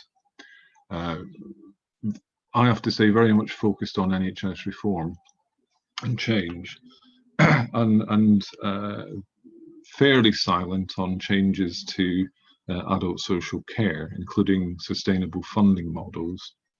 Now, the white paper itself didn't actually say very much about adult social care, but what it did say was that within the next couple of years, statutory regulatory powers would return to the Care Quality Commission. So the Care Quality Commission are the organisation who regulate our statutory services currently. That role is set to become more broad. Now it's been over 10 years since adult social care departments have been regulated in that way. So what you're likely to find over the next year or so is an increasing amount of engagement with the local authority to understand what that means for you as carers, what that means for you as the voluntary sector, and what that means for the system more generally. I think Andrew said earlier on that these types of thing enable us to almost review what we're doing. Is it good enough? Could it be better? I think the answer would be that it could always be better, but what should we focus on? So there will be a lot coming through with regards to social care regulations and inspections over the next year or so. I wanted to finish by saying that it's not all bad news. You know, there are some silver linings in all of this. I think certainly the work that's been done in the borough around COVID vaccines has been enormously beneficial. So if I tell you that, you know, during the first wave back in April last year, the impact was absolutely awful. You know, the number of deaths, the number of people who got very ill, the number of people who ended up in hospital, the disruption to families, the cessation of visits to care homes and loved ones. You know, you can't measure the impact of that truly. What I can tell you though is that we have learned, I think, from those early days. And one of the single most significant impacting factors in the work that we're doing now is the vaccine programme. So a request from me that you know, if you haven't been vaccinated, please get vaccinated. You know, we're up to 85% of our adult population over 40 has now been vaccinated with at least their first dose. So 180,000 doses delivered. 130,000 second doses delivered. You know, the scale of this has been absolutely enormous and unheard of. You know, typically with the flu vaccine, we really struggled to get the coverage, and we know that flu can be a significant impacting factor on people's lives as well, particularly the very frail and elderly. So the fact that, you know, we are where we are with the vaccine programme is a testament to the really good work that all parties have done over the last 6 months or so. And I can only encourage people to get the message out there that, you know, the reason, you know, one of the most significant reasons why we're not seeing the NHS being overwhelmed or huge numbers of deaths or all of the other horrible things that could happen is largely down to the success of our vaccine programme. So those are the kind of key things that I wanted to say to you today. I hope it wasn't too boring or bureaucratic or technical or jargony. I'm happy to take questions if people would like. I don't believe we actually have any questions for you in the chat, Doug. I know there were a few that were submitted, but we can always pass those to you separately because of time. Yep. So thank you very much. You've certainly touched on a few areas that are, you know, a good surprise, a nice surprise, and good to hear. And we look forward to hearing some follow-up for your proposals about the support for carers. Thank you, Pam. All right, lovely. So now we're going to move on to the next part of the agenda, which was a chance to meet a couple of trustees from our board of trustees. So I'm delighted to introduce, today we have Tim Hellings, who's our chair, and Neil Yeomans, who's our treasurer. Neil, can I ask, I know you have to shoot off, so can I ask you to kick off? Thanks, Pam. Hi, everybody. I'm not quite sure how let's see how interesting I can make finance and accounting, shall I, after what went before. So I've been working as a trustee with Enfield Carers Centre for 2 or 3 years now, and I have the role of trustee. So what does that treasurer? Sorry. So what does that really mean? So I think the role of treasurer is it's clearly all about money. Goes from the title, but 3 or 4 things I think just be useful for everyone to understand. One, it's about overseeing finance to make sure the money's been spent properly and for the right reasons. Second, it's to make sure we meet all our regulatory requirements. I mean, as both a charity and a company, we have various documents we need to file with for regulatory purposes. So it's important we do that. I also get involved in approving transactions over a certain amount of money to make sure, again, money's been spent properly, and get involved in setting salaries and then setting our prices in home care, for example. So finance related matters. It's also my job to make sure we have an auditor appointed, who will then independently check that the numbers we've prepared are accurate, so they can tell our regulators, which is primarily the Charity Commission, that we're doing our job properly. I think it's also my job, I should have said probably maybe before, that I trained as a chartered accountant originally and have subsequently retired, to be able to try and explain to anyone who's interested in listening about the finances. Yeah, because finances is one of these topics, a bit like maths at school, isn't it? Everyone comes and goes, oh my God, no, I'm not interested. It's not important. I can't really understand it. So I think part of my job as well is to try and explain to those who are interested how the finances of Enfield Carers Centres work. Because why is it important? It's important because it influences how we can support unpaid carers. So unless we manage our money properly, we can't. And the better we manage our money, the more people we can support. So even though money is not the most important thing, it's the people we support that's the most important thing. Managing money is important. So a little bit about our money. And with apologies for those of you who may have heard me say this at an AGM before, approximately 60-70% of our money comes from the London Borough of Enfield. The balance comes from our newly started, or will come from our newly started home care activity. And then in terms of what we spend our money on, we spend approximately 80% on salaries. There's obviously some costs associated with running an office and heating and lighting and stationery and all that kind of stuff. But I think everyone can be reassured that the money we receive is actually spent directly for supporting our beneficiaries. I should also say, actually, when we're talking about the treasurer part of what I do, is that people give us money in 2 types of ways. People give us money just as general support, and people may give us money for specific purposes. So for example, through the Children in Need Appeal, we receive money for young carers, and we are obliged to, under law, make sure that money is spent for the reason it was given. So part of my job as well is helping Pam and the team make sure we spend the money on what it was given for. Some people give money without any restriction on it. Other people have a restriction, and therefore we must honour that restriction if people have donated it for a specific purpose. And then finally to say, I suppose, that we do have a number of contracts, as I described before, and it can be the case that we are able to deliver some of those contracts maybe for a bit less than we originally planned, which might give rise to us having some excess funds. And then part of my role is to help us decide what we might do with that. And that's all about what extra things we can then do for unpaid carers. So that might, for example, include continuing to run projects when the original funding stopped. So, for example, the Young Carers project was at one stage no longer funded by Children in Need, but we've had sufficient money ourselves to keep on running it from what we've managed to save in the past.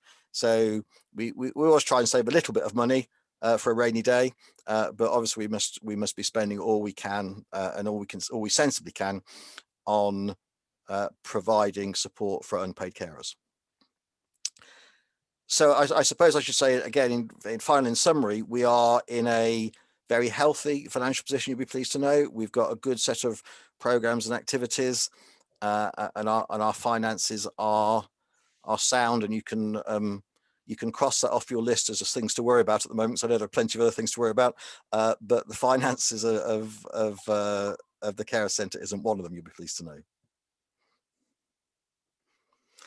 So I don't know whether we've got chat questions or how the questions are doing, or if anyone's would like to ask a question, or either do it now or afterwards. I don't mind. But I said I see part of my job is to make all this stuff completely transparent and not for people to be scared of asking questions about numbers.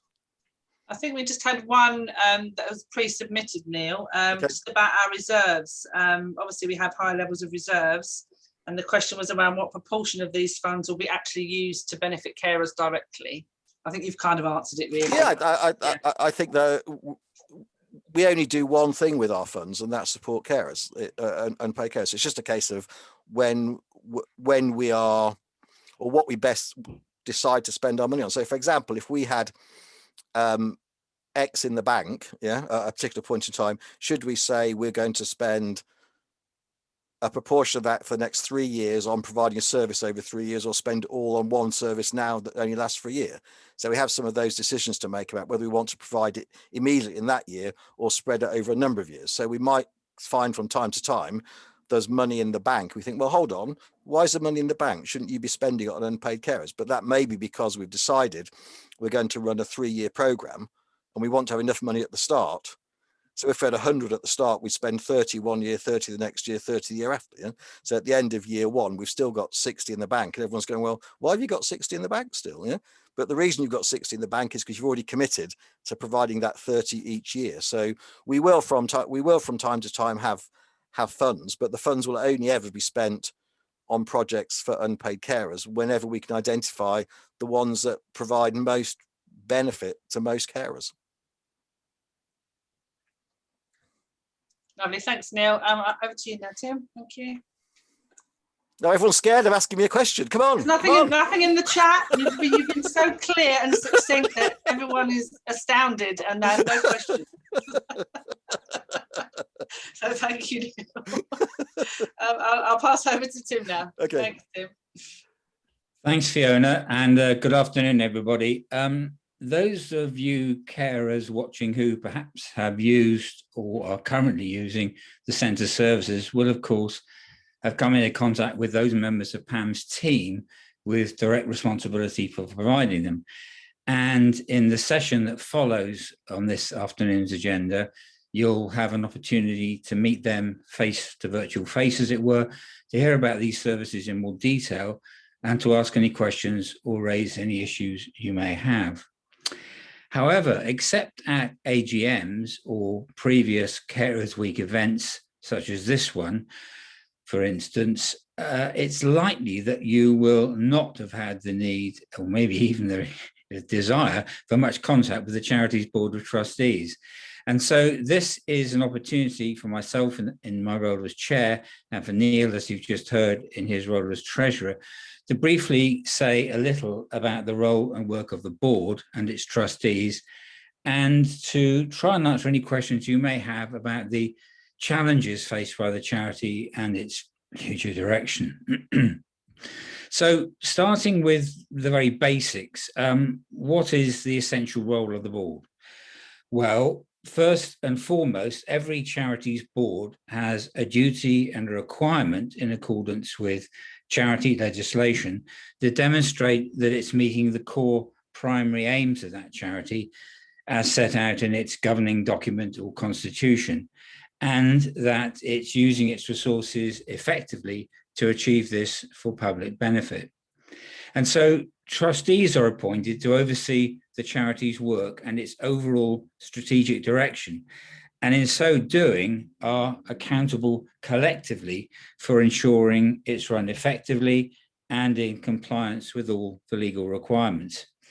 That means ultimately they're responsible for how its resources are managed, including its property, as you've heard it's from Neil, its finances, and the employment of staff and volunteers.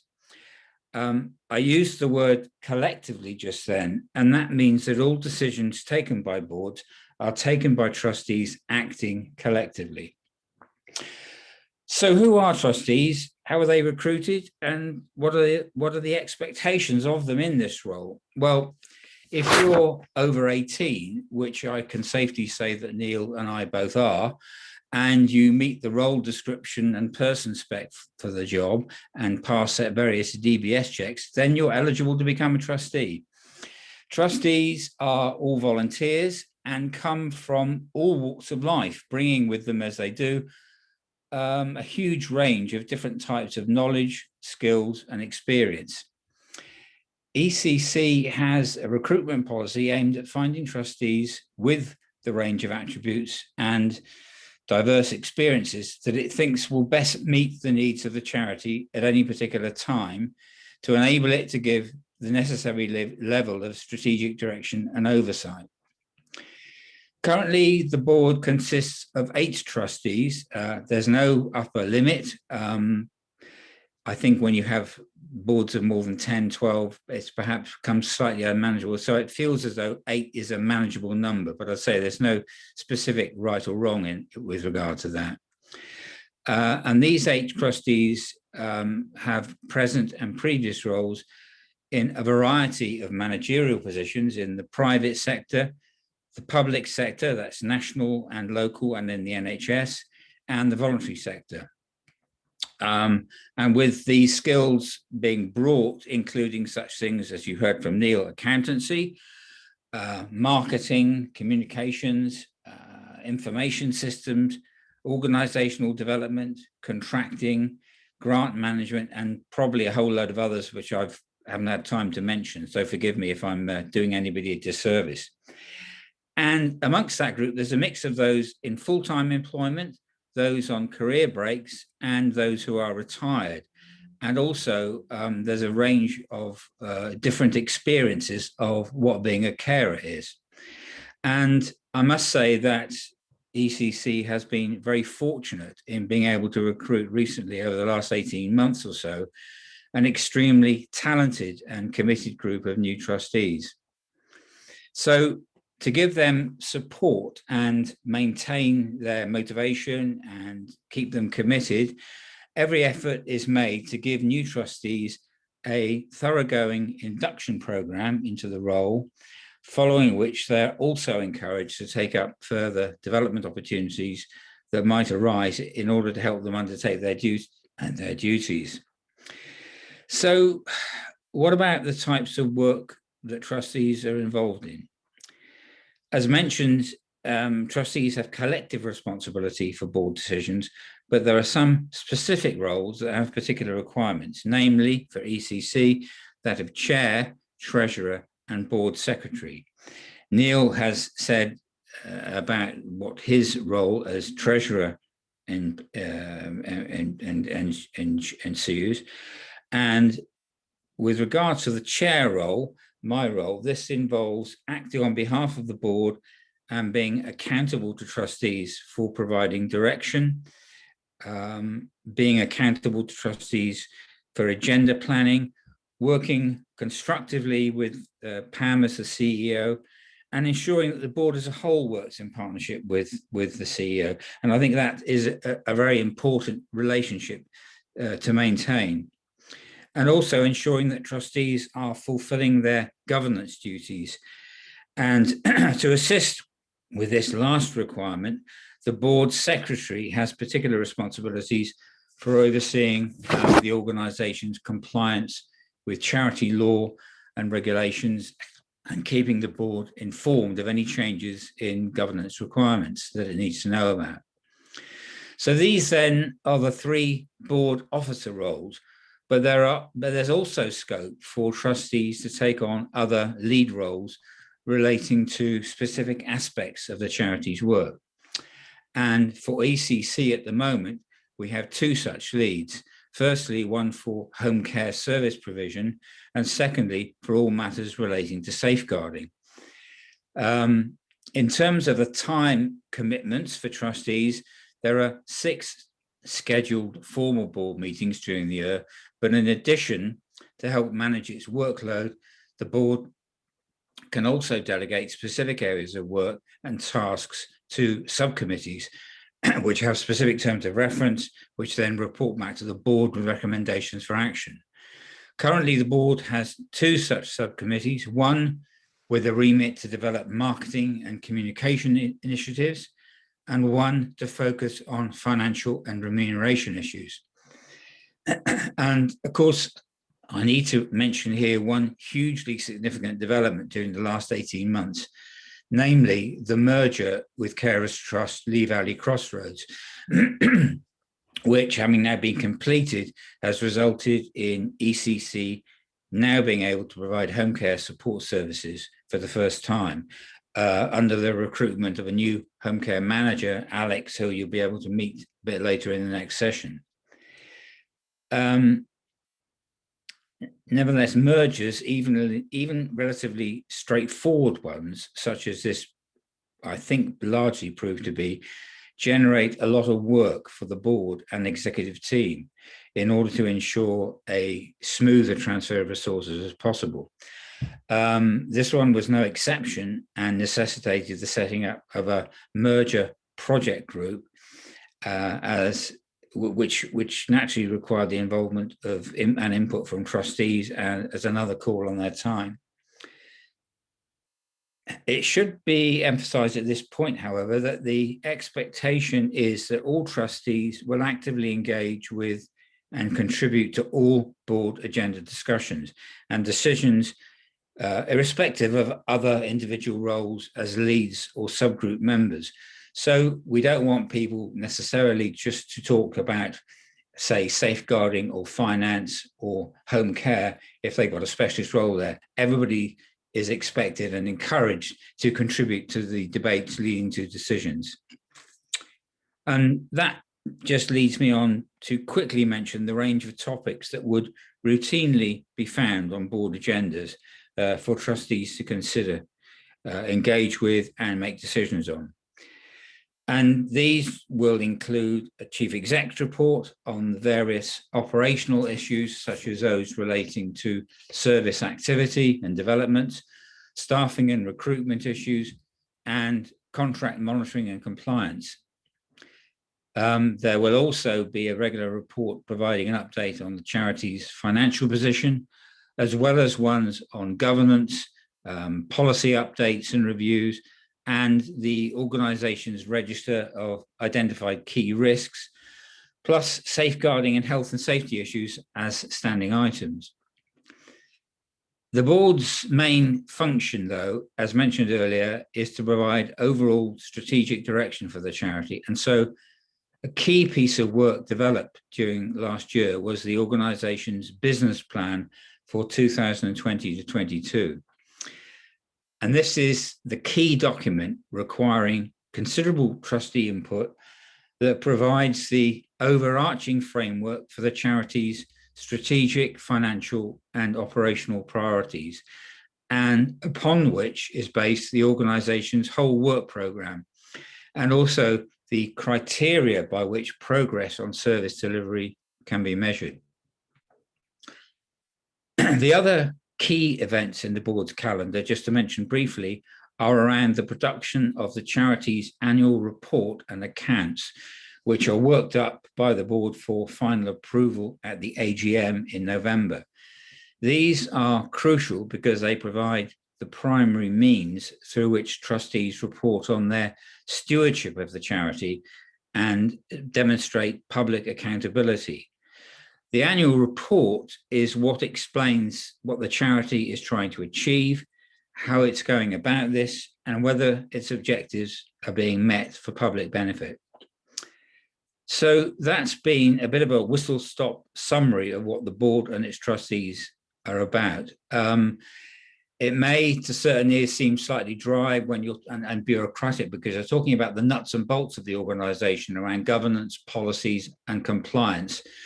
But I think it's essential that those elements are in place in a structured and good way in order for us to be able to go on and deliver the services that carers actually need. There's lots of challenges now facing ECC, particularly the implications of COVID and newly taking on of home care support services. However, I think that with the input of, I think, an already strong board, reinforced by the recruitment of new and talented trustees, plus a relatively healthy financial position, as you heard from Neil, ECC can look to the future with some confidence. I'd just like to mention one final thing in terms of priorities. I think Doug touched on it in his presentation about the stresses and strains, not only on carers, but on the staff delivering the services to them. And I think ECC as a board has been very conscious of the huge efforts that the staff at ECC have made in coping with the changes and the resilience they've shown. So we are very appreciative of their efforts. And I'm pleased to say that in a recent staff survey, I think I'm right in saying, Pam, that the majority of responses felt that the organisation and the board were enabling positive support to be made to staff who have endured some very difficult times in having to work from home and cope with situations in their own lives that are tricky. So I think I will end on that note, Pam, and ask if there may be any questions. Have we got any questions in the chat? I'm not sure we have. We haven't got any in the chat. We've got one pre-submitted question, Tim, if you don't mind briefly answering. Just about during the lockdown, it was great to see and hear the centre's phone lines were still open and some services had moved online, but carers still had to get on with caring by themselves. Has the centre thought about how it might support carers better in the future, or lobby the council to consider the impact on carers post-COVID? So it's just about how we're going forward really with our post-COVID services. Sure. Thanks, well, Tim. Again, picking up on the point that Doug made about the local authorities' response both to COVID and its aftermath, I think one important thing to say is that the council's COVID resilience team has done remarkably well. And I'm very pleased to say that Pam has been a very active member of that team. I think it's fair to say that the ECC's got a pretty good track record of partnership working. And I don't know whether Doug mentioned it or alluded to it, but I think we're just about to resurrect the Carers Partnership Board, which Pam, again, is very actively involved in. So I think it's through forums like that that we will explore what carers are telling us that they need as a result of the experiences of COVID. The centre has just undertaken a staff survey, and I'm told we've had about 800 or so responses, which is a remarkable improvement on previous years. And so Pam and her team are now in the process of analysing those responses, because that will tell us what carers feel they need or needed or missing out on, or where the gaps may be. So I think the onus is on us as a board and an organisation as a whole to look very carefully at what they're telling us and act on it. So I think with a combination of finding a views from our own carers and plugging in to the mechanisms that are already there in terms of partnership boards, that's, I think, is how we will look to do that. And also, I think what we've learned is that staff have had to make a lot of adjustments and adaptations to how they work. And some carers have found it particularly challenging having to deal with technology in the absence of being able to meet up face to face. And so I think we're on quite a learning curve about how we can make the best of new technology. And indeed, that's one of the key priorities in the business plan I mentioned, is to do just that thing. And so I think we have to be sensitive to what people are capable or want to get involved in terms of technology. And it may be that some carers are happy to pick and mix. They might welcome going to an actual meeting, but at other cases, maybe because of mobility issues or they live in the other end of the borough, they might actually welcome the opportunity to engage via IT. I don't know whether that covers. Thank you, Tim. Yeah, that's great. Thank you very much. And thank you to Neil, for both of you, for your input. That's really helpful and useful. I think we're handing over now to Pam, just to introduce the next section of the meeting. Thank you. Lovely. Thanks very much, Fiona, and thanks, Tim and Neil. So we've got a few minutes now before we move into our Meet the Team session and open up the breakout rooms. And so I just wanted to explain. So just one second, I'm having difficulty. Okay. So before we move into the breakout rooms, which are going to have a choice of 3 activities for carers to choose from, I mentioned earlier that we'd really appreciate your feedback on this event. So we've set up 2 ways that you can help us. SurveyMonkey, which is an online questionnaire service. If you can provide us with your email address, everybody that completes the SurveyMonkey questionnaire will go into a draw for a £50 voucher. So well worth trying if you'd like to do that. If you look into the chat box now, you'll see that the link for the SurveyMonkey is going to come up. And also, I believe Caroline's going to be sharing the slide that gives the information for that. But also another way that you can provide your feedback to us is by participating in a very short poll that we're going to put up shortly. And you simply click on the answers that you agree with, and the poll will do the rest. So I think that covers what we're going to be doing now. If my host team can just check that I've had that correct. Yep. Lovely. Okay, so hopefully you can see the SurveyMonkey link, and that will entice you to go forward and give us your results. We'll show that again, I think, later on, just before we close today. But now I'm sure that you would like to hear and meet members of our Carers Centre team.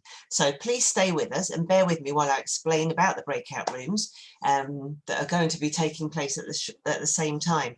I think we have 10 minutes, so I'm not sure, my hosting team, whether it's worth us trying to do a quick Meet the Team now, or whether we should just go into, are we set up for the other breakout rooms yet, or should we begin Meet the Team now for 10 minutes and then interrupt for the breakout rooms? Yeah, I think we're going to do the poll now, Pam. Lovely. Okay. Yeah.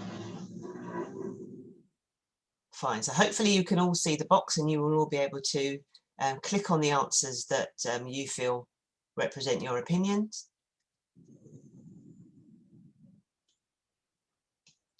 Okay, so this is not for staff to participate in, it's just for our attendees.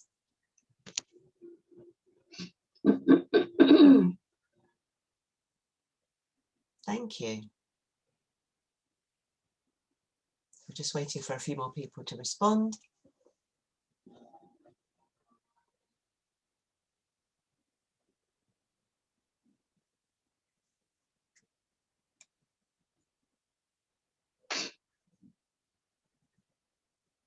And you should be able to see in the chat box now to the right of the screen that the link for the SurveyMonkey is also there for those of you who'd like to copy and paste it for later. It's also a good idea if you'd like to grab a quick drink or have a quick comfort break. And then we will go into the breakout rooms, or you can stay and meet the team in this main meeting room. So just while the rest of you are finishing your poll, responding to the poll, just like to explain. So there are 4 choices then with our breakout rooms. We have yoga, chair dance, gentle exercises with our partners Don't Tone Alone, or the opportunity to meet the team and hear from some of the staff at Enfield Carers Centre. So once the poll is finished, we will open the breakout rooms. Let's just see.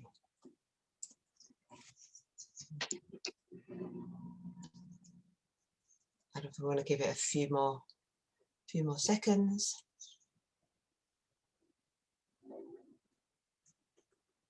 And some of you, depending on what device you're using, when we open the breakout rooms, you should see a box appearing on your screen with each named breakout room and a blue box, I think it is, that says join. So you just select the breakout room that you'd like to join, and you can do that quite easily. If you don't see the box, or if you've joined by phone, then don't worry, stay with us. We'll help those of you that haven't joined by phone. Those of you that are on a device, we'll help those of you to get into the room of your choice. And if you're on the phone, just stay with us because you'll be in the Meet the Team room. Okay. So I think the poll will end. Give it another couple of minutes. Okay, so the box has disappeared for me. Should I assume that the poll's ended? No, not quite yet. Okay.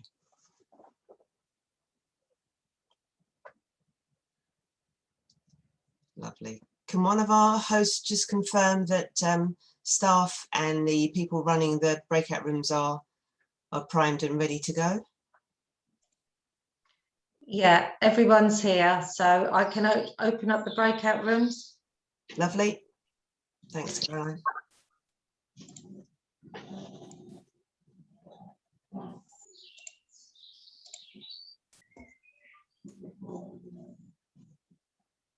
So I think if you scroll down, certainly on the box that's appeared on my screen, if you scroll down, you'll be able to see the 3 options for yoga, chair dance and don't tone alone. Just click on the word join and you'll be able to join that breakout room.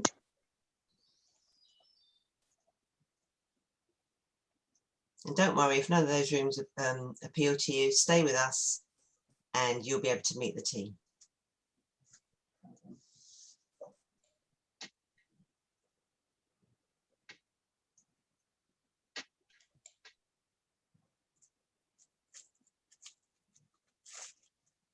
Okay, how are we doing?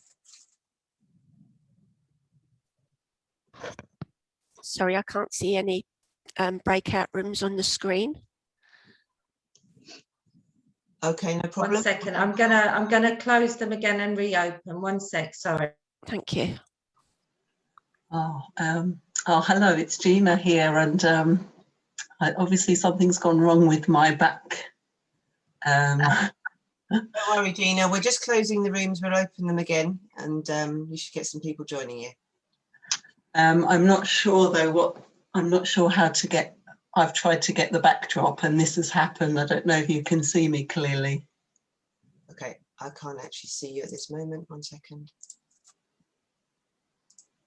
You won't be able to see Gina in the main room, only in the breakout room. So don't worry, Gina, about the backdrop. It's fine. Yeah, I suggest Gina takes the backdrop off. It doesn't work for every machine. No, I'm just not sure how to take it off now, and I'm just like a blur. So I'll just have to try. Gina, there is one of our staff is in the room with you, or will be when you go into your breakout room. Okay. They're bound to help you get rid of the backdrop for you. Thank you. And people are able to move themselves into their chosen room now. Lovely. So please select your breakout room. Those of you that want to stay with us or are having difficulty, we'll just go through now and some of the staff will be able to help you do that.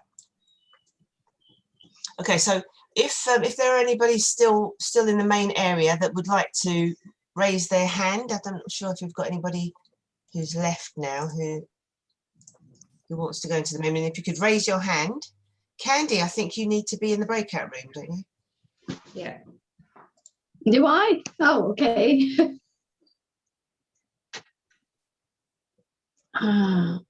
It's not come up though. Okay. Which room do you want her in, Pam? She's the chair dance instructor. Okay. Do I have to pick the breakout room?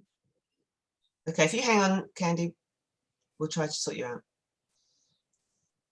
Can one of our hosts please move Candy into the chair dance room? Yeah. I have. I think you just need to wait. Lovely. Right, so I'm putting Chris in don't turn alone. We could just do them randomly.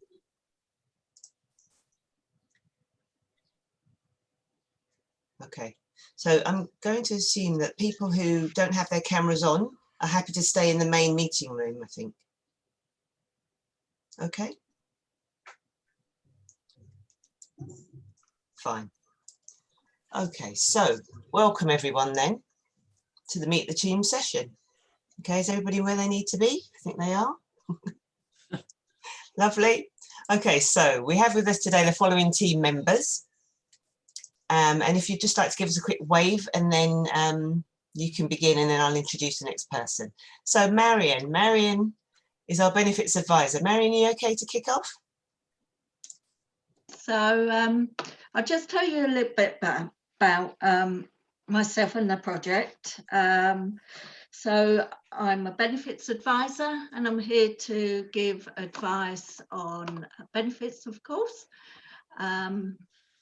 Now, usually in the past, I've been able to see you face to face, but during the pandemic, we've got by with speaking to each other over the phone, which I think has been successful to some extent.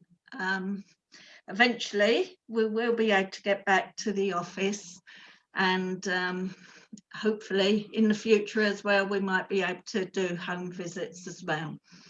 Obviously, to access my services, you do need to be a member or registered with Enfield Carers Centre. So I can help with form filling,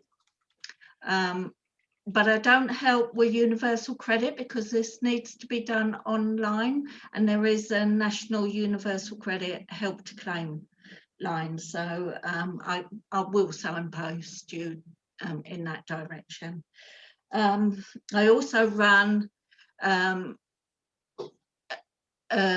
benefit group session each month, which specialises on the criteria, and you have an opportunity there to discuss with me any questions that you have about the benefits that I'm featuring that month. I also have just started a money management sessions. We're running these every 2 weeks. I know it's been difficult during the pandemic, and everybody's been short of money. And this is just to give some advice about how we might manage our money a little bit better so that it goes a bit further. And I'll look forward to seeing you all there.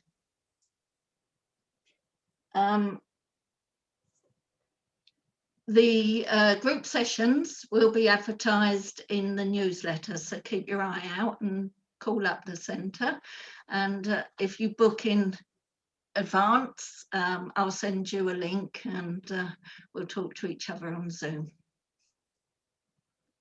Thanks, Marion. There's no questions in the chat, but I believe that you've got a couple that carers sent in when they were booking that you wanted to answer. Okay, so is the first one, can I claim carers allowance? Yep. Yeah. Okay, so obviously there is certain criteria, and obviously one of the basic ones is that you mustn't have any immigration control restricting you from claiming any benefits. The other one is that the person you look after has to be receiving a disability benefit, so that might be DLA, PIP, or attendance allowance. Also, if you're a working carer, if you're earning more than £128 a week, then you wouldn't be able to claim carers allowance.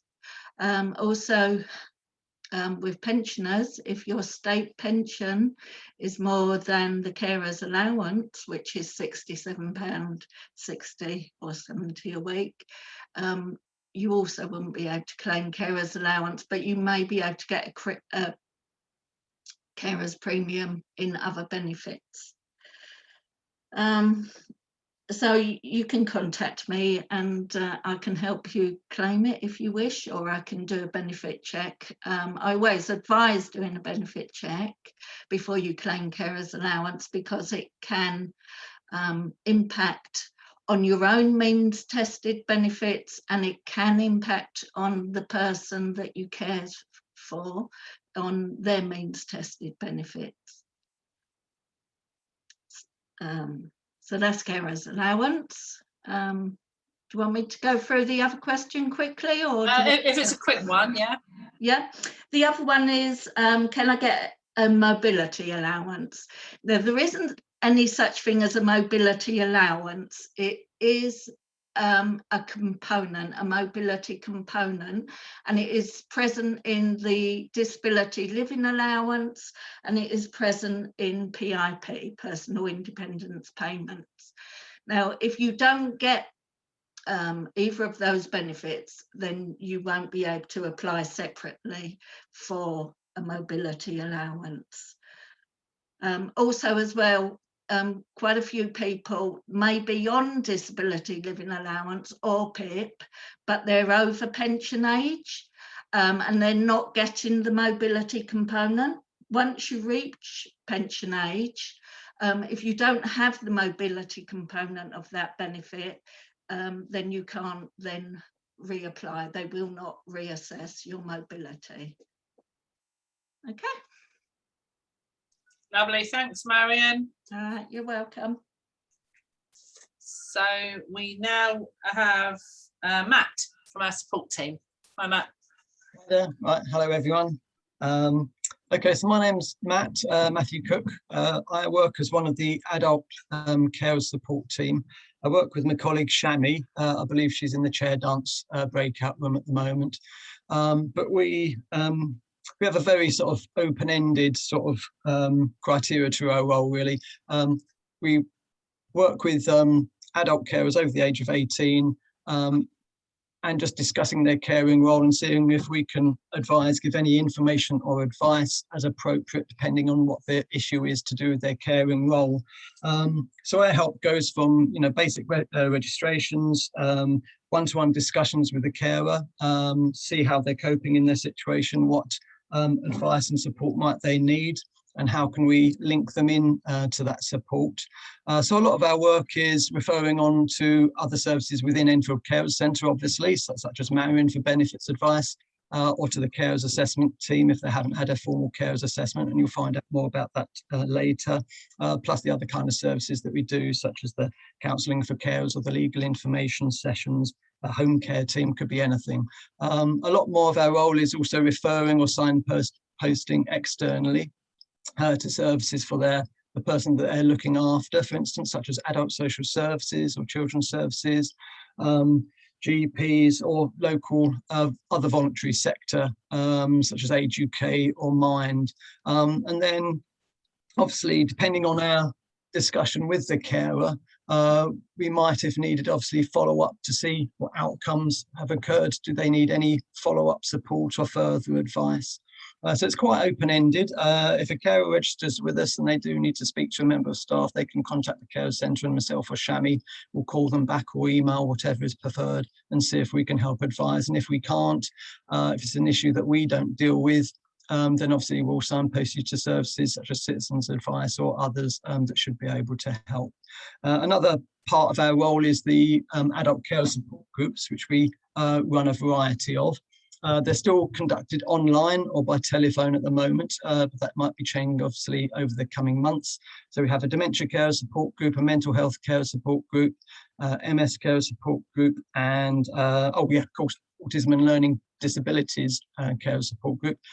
Those are opportunities for carers to chat to each other, share experiences, find out more about how the Carers Centre might be able to help, and to sort of learn and support each other. And we also have 2 daytime carers chat sessions, which are open to any carer, no matter what their situation is. And that's particularly useful if carers are newly registered with us and want to find out more and take it from there. So that's sort of a summary of what we do. Is there any questions at the moment? No questions in the chat. Have you got any pre-submitted questions? I don't know if Caroline sent you any.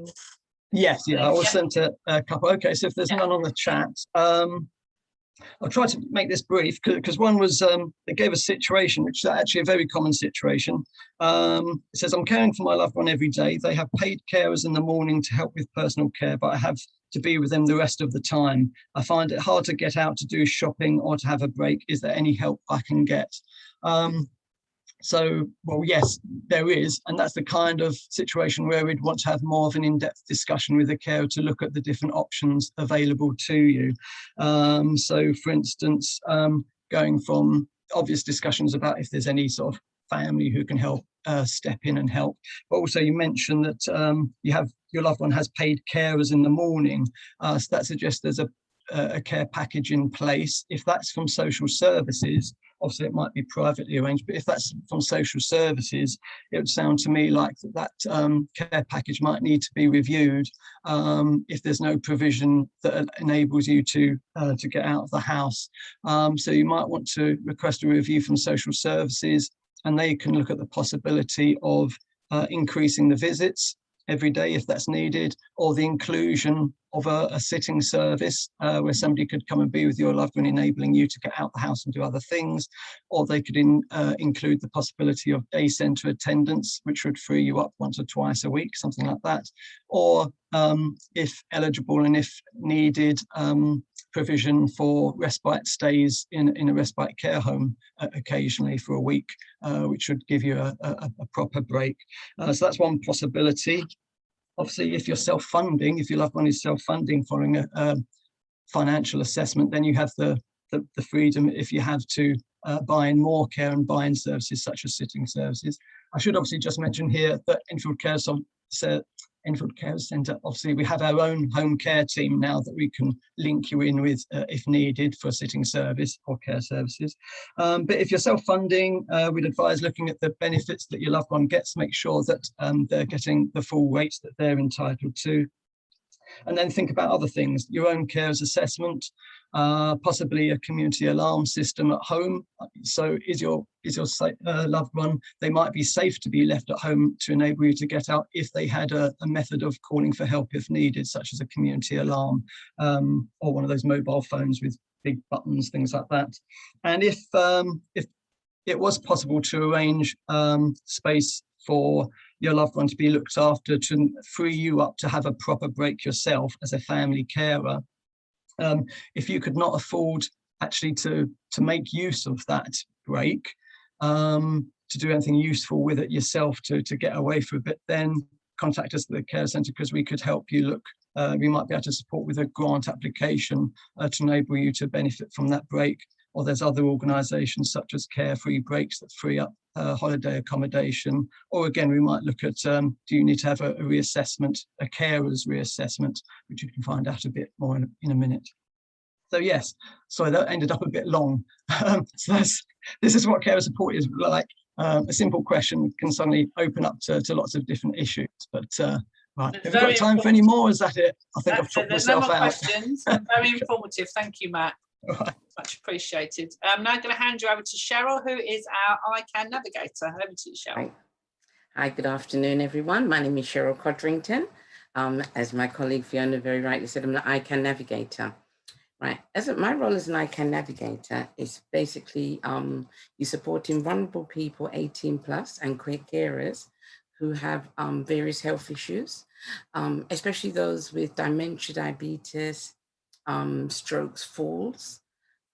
I support clients to access services, make referrals, we signpost, I said, to various agencies, and we used to carry out home visits, but because of the lockdown, everything's kind of changed a bit.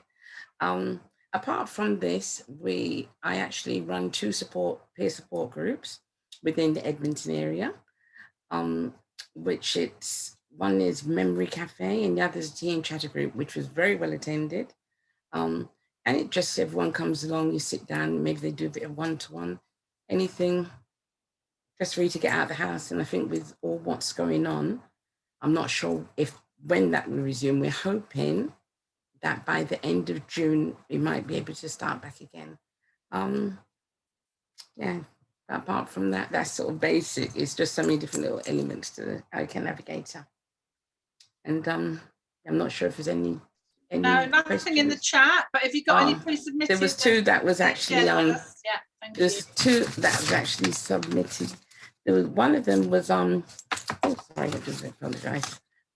Who can access the ICANN service? As I said, it's 18 plus vulnerable adults, so 18 plus right up to 100 years old.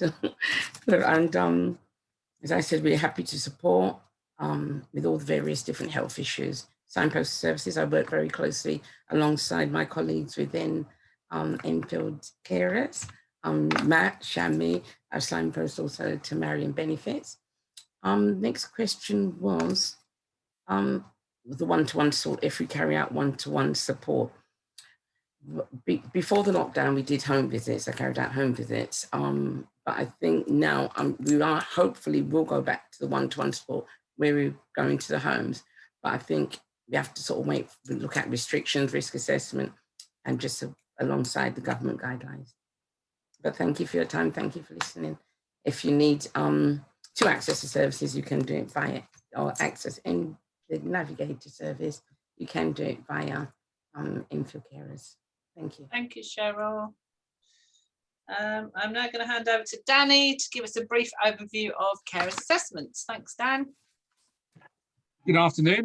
My name's Danny. I've been at the centre since 2013, where I started as an independent advocate. I then moved over to the assessment team, and I have the privilege of overseeing the support team, assessment team, and the transition advocates. But today I'm going to be focusing on the carers assessment element of that role and speaking about what that entails. Is there any questions, Fee? No, nothing in the chat, all silent. Right, there's a couple of questions that are normally asked, so I will answer those. So what's the benefit for carers to actually have a carers assessment? Well, for the first time ever, when the Care Act 2014 came into effect, there was actually a duty on the local authority to meet the needs for carers.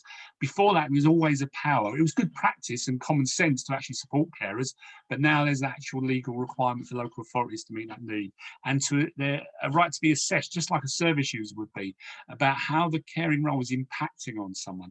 And this is something that carers don't really think about. And the process should be therapeutic. It should ask questions. It should explore how certain key well-being areas that many people just get on with in life are being negatively affected by care. Not that people don't want to care, but it's recognizing that there is an impact on that.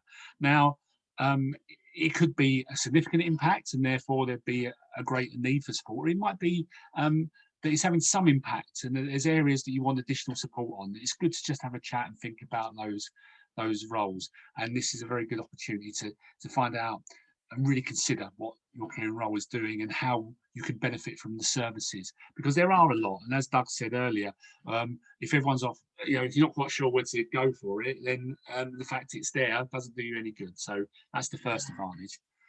The second thing I'd want to address is actually about how it can help you. So you've had the assessment, so what happens now? Well, the support plan can actually be quite flexible and individual to the carer.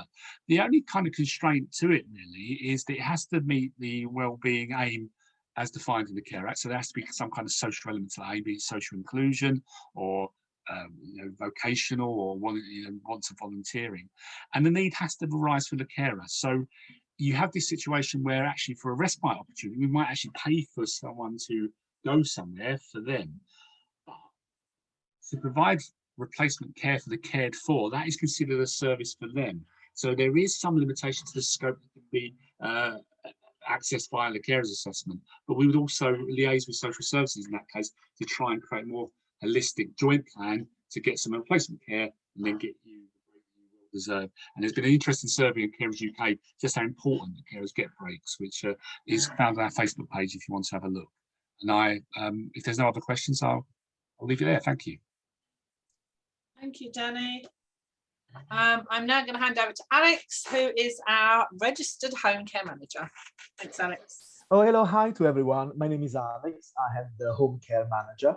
And yes, so my division mainly can provide you carers with the respite services. So if you need a break, if you need any support with shopping, domestic, We can take your child to the park. We can take your mom to attend the day center.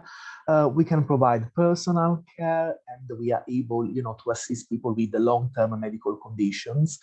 Normally, we will send one of our care coordinators to have a home risk assessment to make sure that we can meet up with the cared for, the service user, and we can meet, the care needs.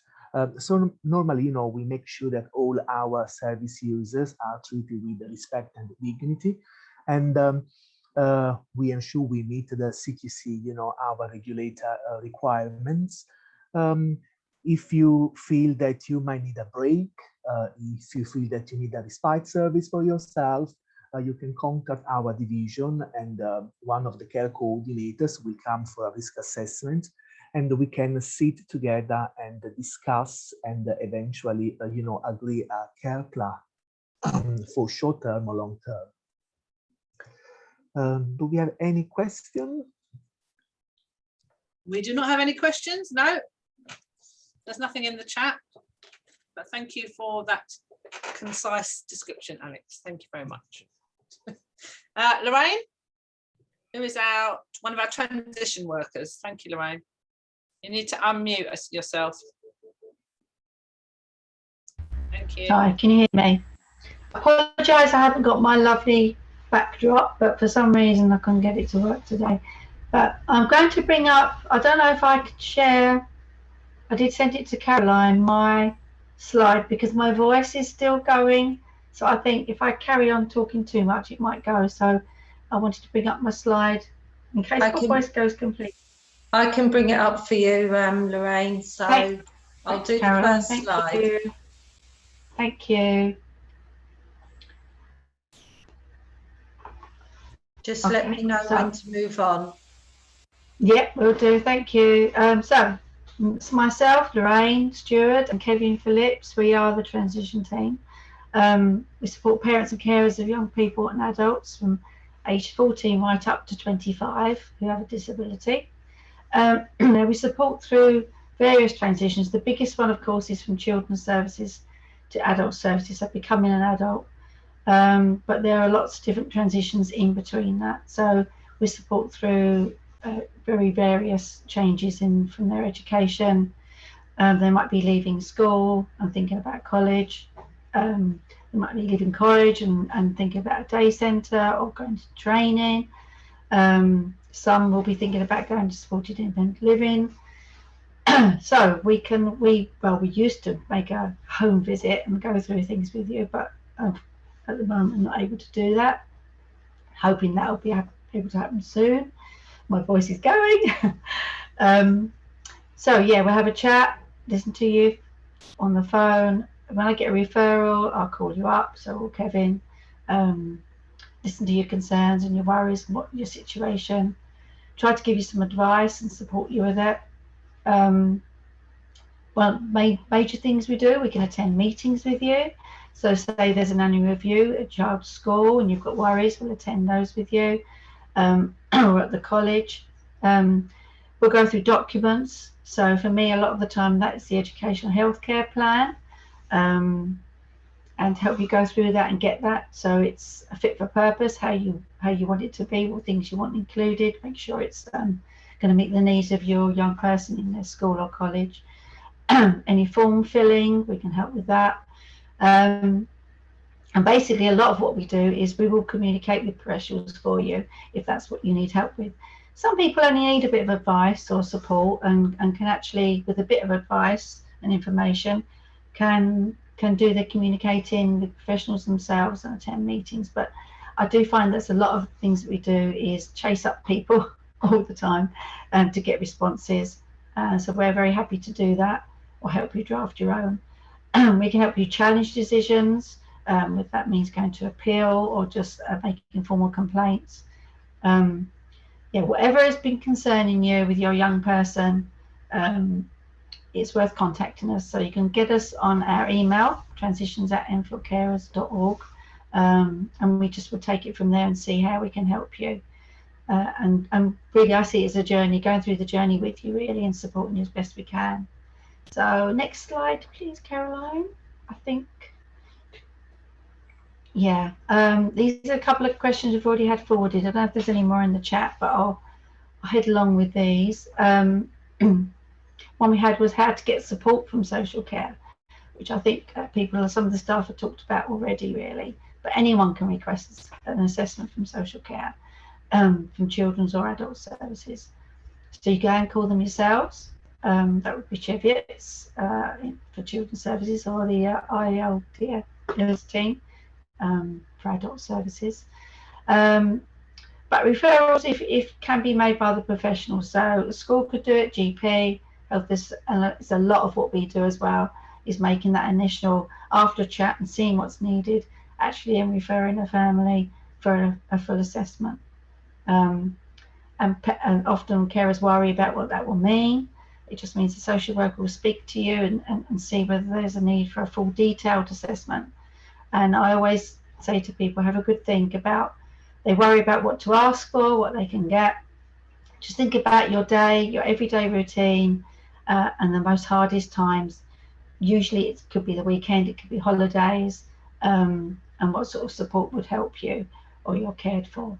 So we're really happy to help you deal with this and join with you on any assessment. So just get in touch with us if you need support.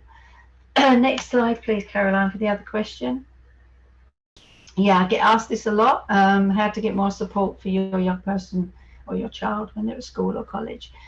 And of course, the first thing would be to speak to the teacher, and they'll always have a SENCO, which is Special Needs Coordinator, and it's their responsibility for putting in place any extra support. And they do need to put a certain amount of extra support in anyway, even if there isn't any funding in place for that, just for your child. If your child's already got an EHCP, I hate all these acronyms, Education Healthcare Plan, you can ask for an urgent nanny review, and we would support you with that if you're not happy with their progress and you think they're facing difficulties. Go through the documents with you and attend the meeting with you to try and get things ironed out and get things improved. If they don't have an EHCP, then as I said, they do have to make certain adjustments, but if there's a need for more significant support, you could request an EHCP yourself, and we're really happy to help you do that. Yeah, I think that's probably it really from me.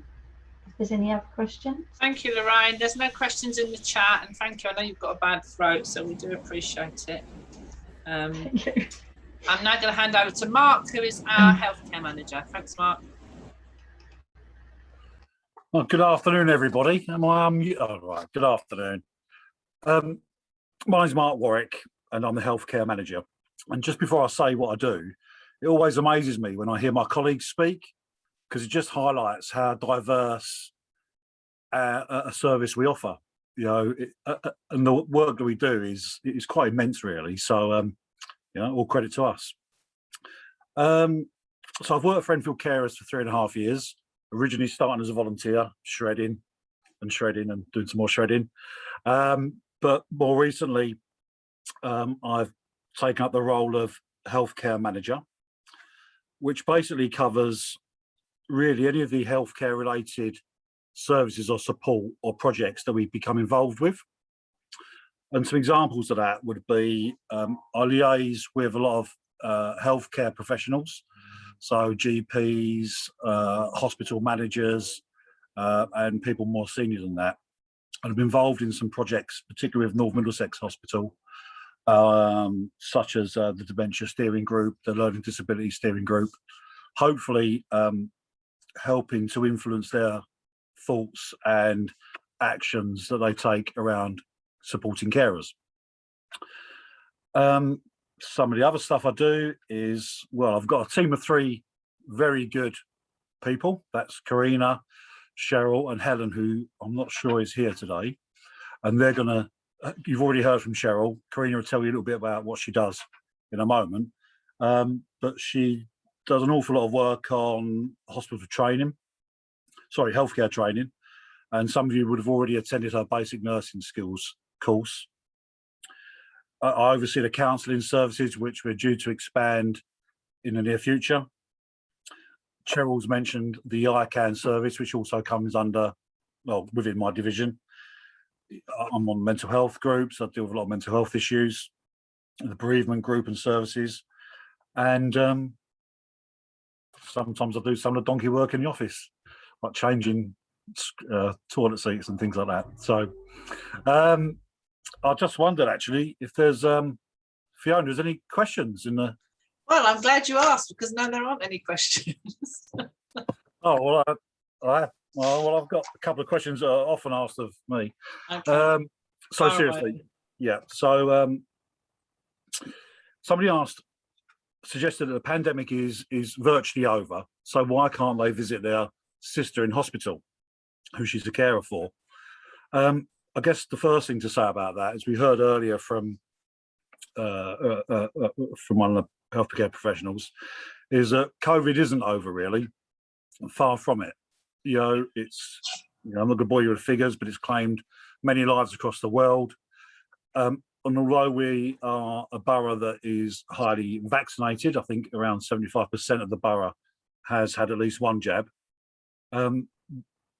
The hospitals still need to prevent the spread of COVID, and they need to do all that they can to do so. So there's some very strict rules on who can and can't visit. And it seems quite draconian, and I've been in a position myself where I've not been able to visit a relative. It's very upsetting, it's very sad, but I do understand it. The limitations really are, I suppose, quite grimly around if someone is at end of life, so they may allow you to visit, they normally do. Patients with specific care needs, such as disabilities or dementia, children's services and maternity services. But the only way you're going to get to be able to visit your cared for or your relative is by going through the ward manager, who tends to go through the director of nursing to make that decision. It's quite a difficult task. But if you feel that you can offer something to the cared for and in turn the hospital staff, then persevere with it, because people do get to see their cared for, although it's not very easy to do so. Can I interrupt you? So we have got a question on the chat. Oh, really? Yes. How can you get a GP surgery to speak to you as a carer rather than speaking to the cared for with their permission? We have, I mean, you can get your cared for, if they're able to, you get your cared for to give you written permission. You can write out the note, a letter, and get them to sign it. We have a template ourselves, which I can easily send on to the person that requires it. They can ring me up, or if one of the hosts can grab their email address, I'll send it on. Straightforward, sort of name and address, date of birth. I give permission for my other person to speak to you, and it's very useful and very helpful. And what the surgery normally does is they load that onto the patient's file. So even if they can't find it, when you go to get the information, you can remind them there's something on file. I hope that helps. Lovely, thank you, Mark. Have you got another one, or should we move on?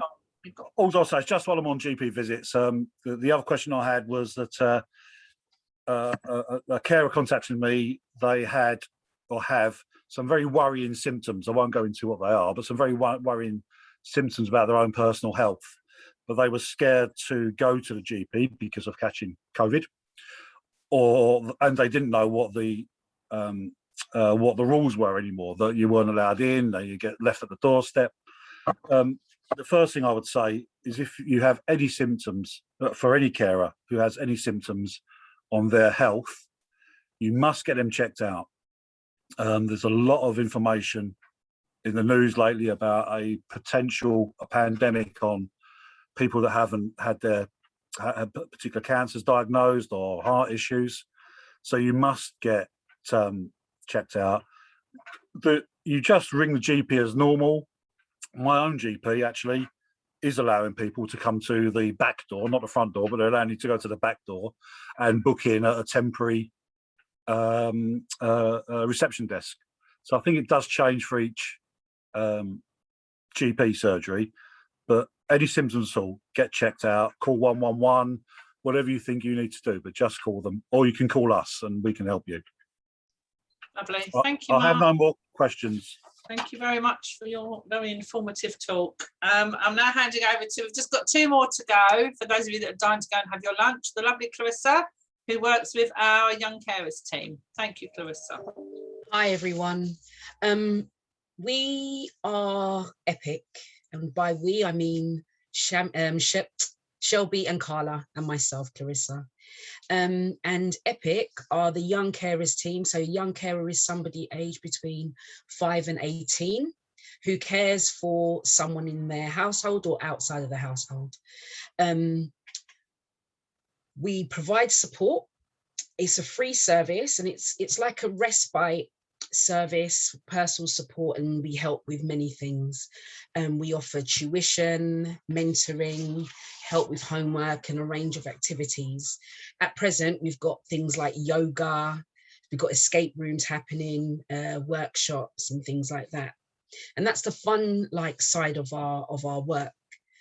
Seriously, we offer support and advice and information to young carers and support them in their caring role. It's very similar to what Matt was talking about, where we can just help to signpost our young carers, and in turn we help their families. Sorry, I can see I can be seen a bit better now.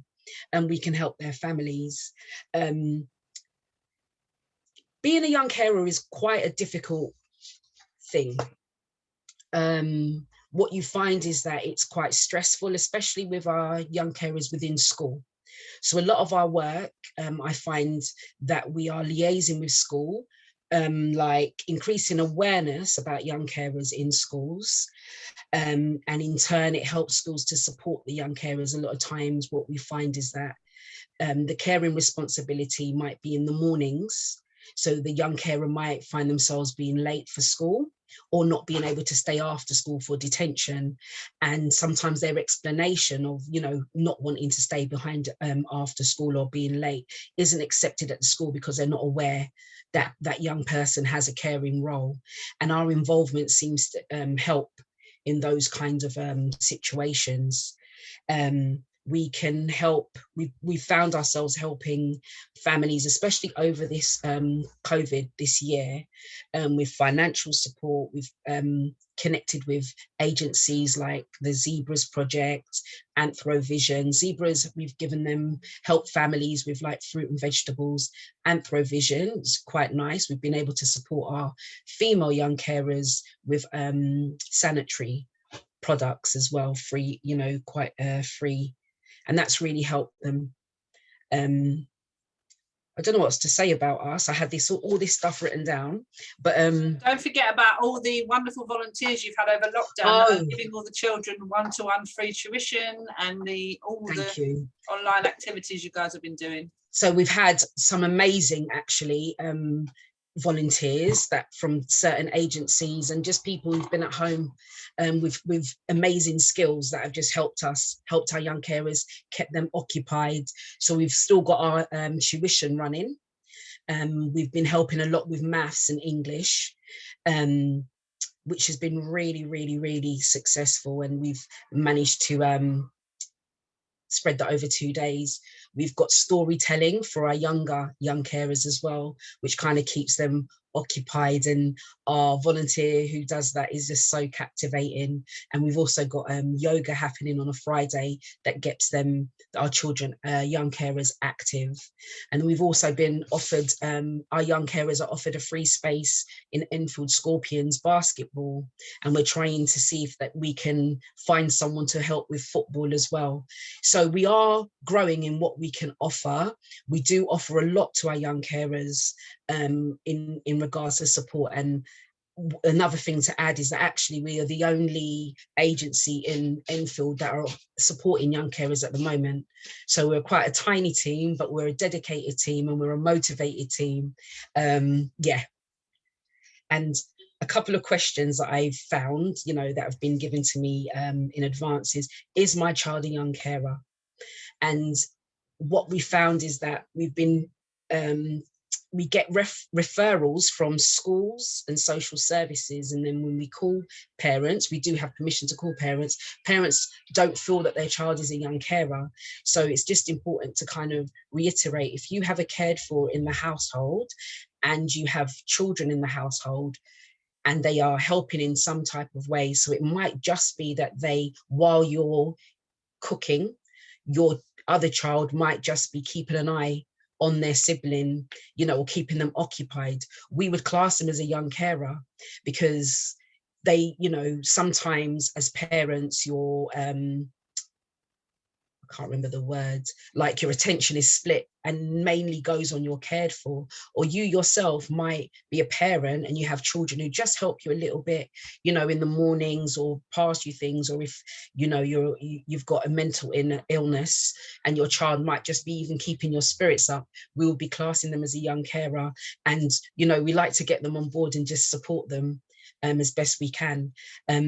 Our work doesn't have to be so intense, so it doesn't necessarily mean that we engage with them, one-to-one continually. It might just be that they might only just need activities, or we do have some young carers that might need to see us weekly or fortnightly for an hour or two at school. And so our work is, we try to make our work cater or focused on what that young carer's needs are. We find that out by doing an assessment with them. If they're over 9, we'll go to school, spend an hour talking to them, filling out this assessment thing, call it the Carers Star, ask them some key questions, get to know them, find out what their needs are, and try our best to support them. So is my child a young carer? If they're helping, then yeah. And what support do EPIC offer? EPIC is Enfield Young People in Caring, and we offer, like I've said, online activities at the moment, but we are hoping to get back to face-to-face activities, because we just enjoy spending time with our young carers. And over summer, we're hoping to take them to Epping Forest to do some forest activities, and hopefully learning how to build ourselves a shelter, just in case we get lost there. I won't tell you about my personal experience.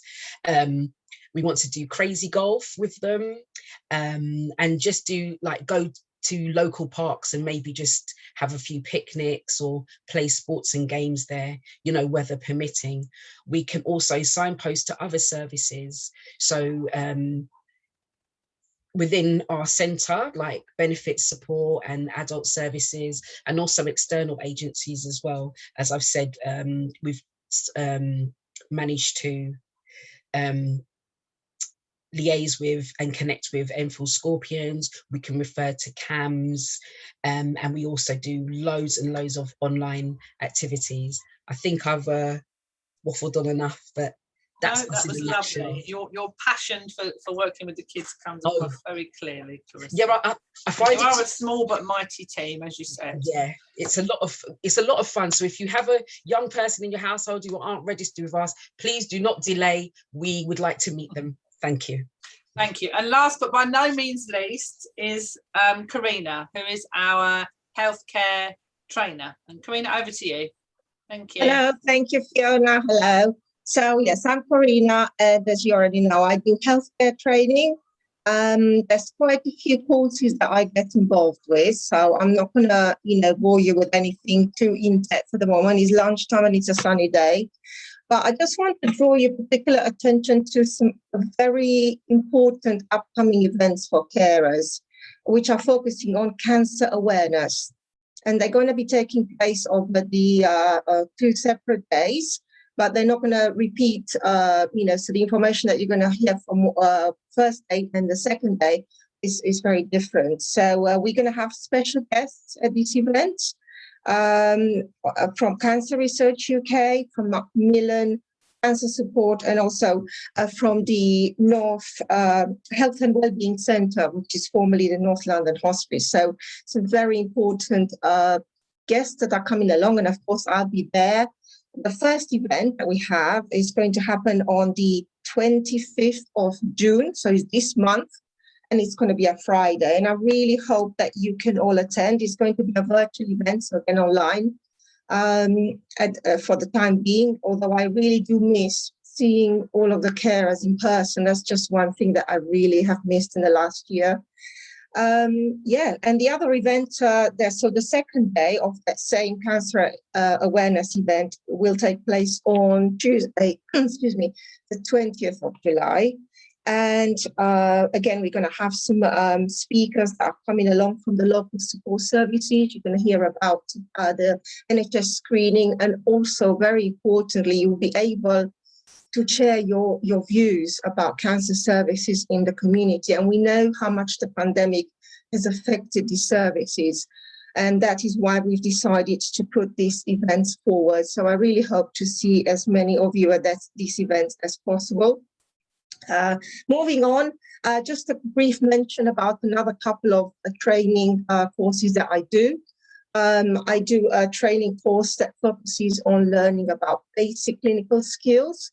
It is basic, but actually that gives you a very broad overview and to how to keep the person that you, or the persons that you're looking after at home for as long as possible, and to prevent hospital admissions or readmissions. So always very useful information on there about things like medication management, spotting signs of infections, and also really how to avoid going to A&E and what other options are there in the community. And the other training course, which is not really a training course, but it's an event which is called a Healthy Living Day, looks at carers' health. And as carers, myself, I'm a former carer and I have a background in nursing. We know how much caring can take a toll on the carers' health. So we acknowledge that at the Carers Centre. And actually, we run these Healthy Living Days. We're one of the few carers, if I can say that, carer centres in the country that do this. We used to do health checks on a one-to-one basis when this was a face-to-face event. For the time being, obviously, this has been online, but we have some very exciting guest speakers at this event. And I have to say that at the most recent event that we had as a Healthy Living Day, the nutritionist, her name is Vlatka, she's one of my colleagues that works in the home care team, Alexis' team. She's actually managed to influence the way I view nutrition. And I went and bought some flax seeds because I found out how good they are, for you, and how, they're healthy to have in the morning with your porridge. So I kind of went and got them, and shelves were actually a bit empty at the local Aldi, because that's the best price you can get for flax seeds, apparently. So lots of useful information on there. So do come along. Unless there's any questions, that's all from me. Anything? No, that's lovely, Karina. Thank you very much. There's no questions in the chat, and thank you to all the staff. It was really informative and helpful. And as Mark said, it's nice to be reminded for all of us, for carers and for the team, of the work that all our colleagues do, especially as we're all still working from home a lot at the moment. So it's nice to hear you all talk. So I'm just going to hand back over to Pam now to finish up the meeting. Thank you, guys. Thanks very much, Fiona. Thanks, everybody. And actually, I'm thinking that we are a few minutes early, but I think what we'll probably do, not to keep people who are with us in the main room hanging on any further, we'll begin to close the breakout rooms. If you could action that, please, Nicola or Caroline, because I think it takes a few minutes, doesn't it, to do it? And then we can bring everybody back into the main room, because we really would like to thank everybody for being with us really at this event today. As I mentioned at the beginning, it's the first time that we're actually doing a virtual Carers Week event. And for those of you that have been connected with the centre for some time, you'll know that we normally do numerous activities throughout Carers Week. And then we end off the week with a family fun day that's normally held open to the public and is normally held in front of Enfield Town Library. Clearly, we haven't been able to do that for the past couple of years, and we're beginning to miss it now. But this virtual event is certainly, I think, partly the way forward for the time being. And I think if we can get the best of a hybrid version of the services and activities we do, then that's certainly the best we can hope for. Welcome back, everybody. I think I can see people joining us back from your breakout room. I really hope that you enjoyed either your yoga chair dance or your gentle exercises, and I'd like to thank our the moderators as well, the staff moderators of those breakout rooms, and obviously Chris from Don't Turn Alone, Candy, who's doing chair dance, and Gina for doing the yoga session. Thank you very much for joining us. So again, hope you've enjoyed it. Please don't forget to log on to the online questionnaire, Survey Monkey. The link is again in the chat. Thank you very much, Carla. If you'd like to do a quick cut and paste from that, please do. We really would like your feedback. Running large public events virtually is still a work in progress for us. So we'd really like to understand how we can improve. And apologies to anyone, again, whose question we weren't able to answer today. I don't think there were that many questions that were missed, but we'll definitely endeavour to upload responses to all the questions on our website, any that we've missed as well. If you've given us your email address, we can certainly get back to you. But thanks again. Stay safe and take care. And we look forward to seeing you again in the centre very soon. Bye-bye, everyone.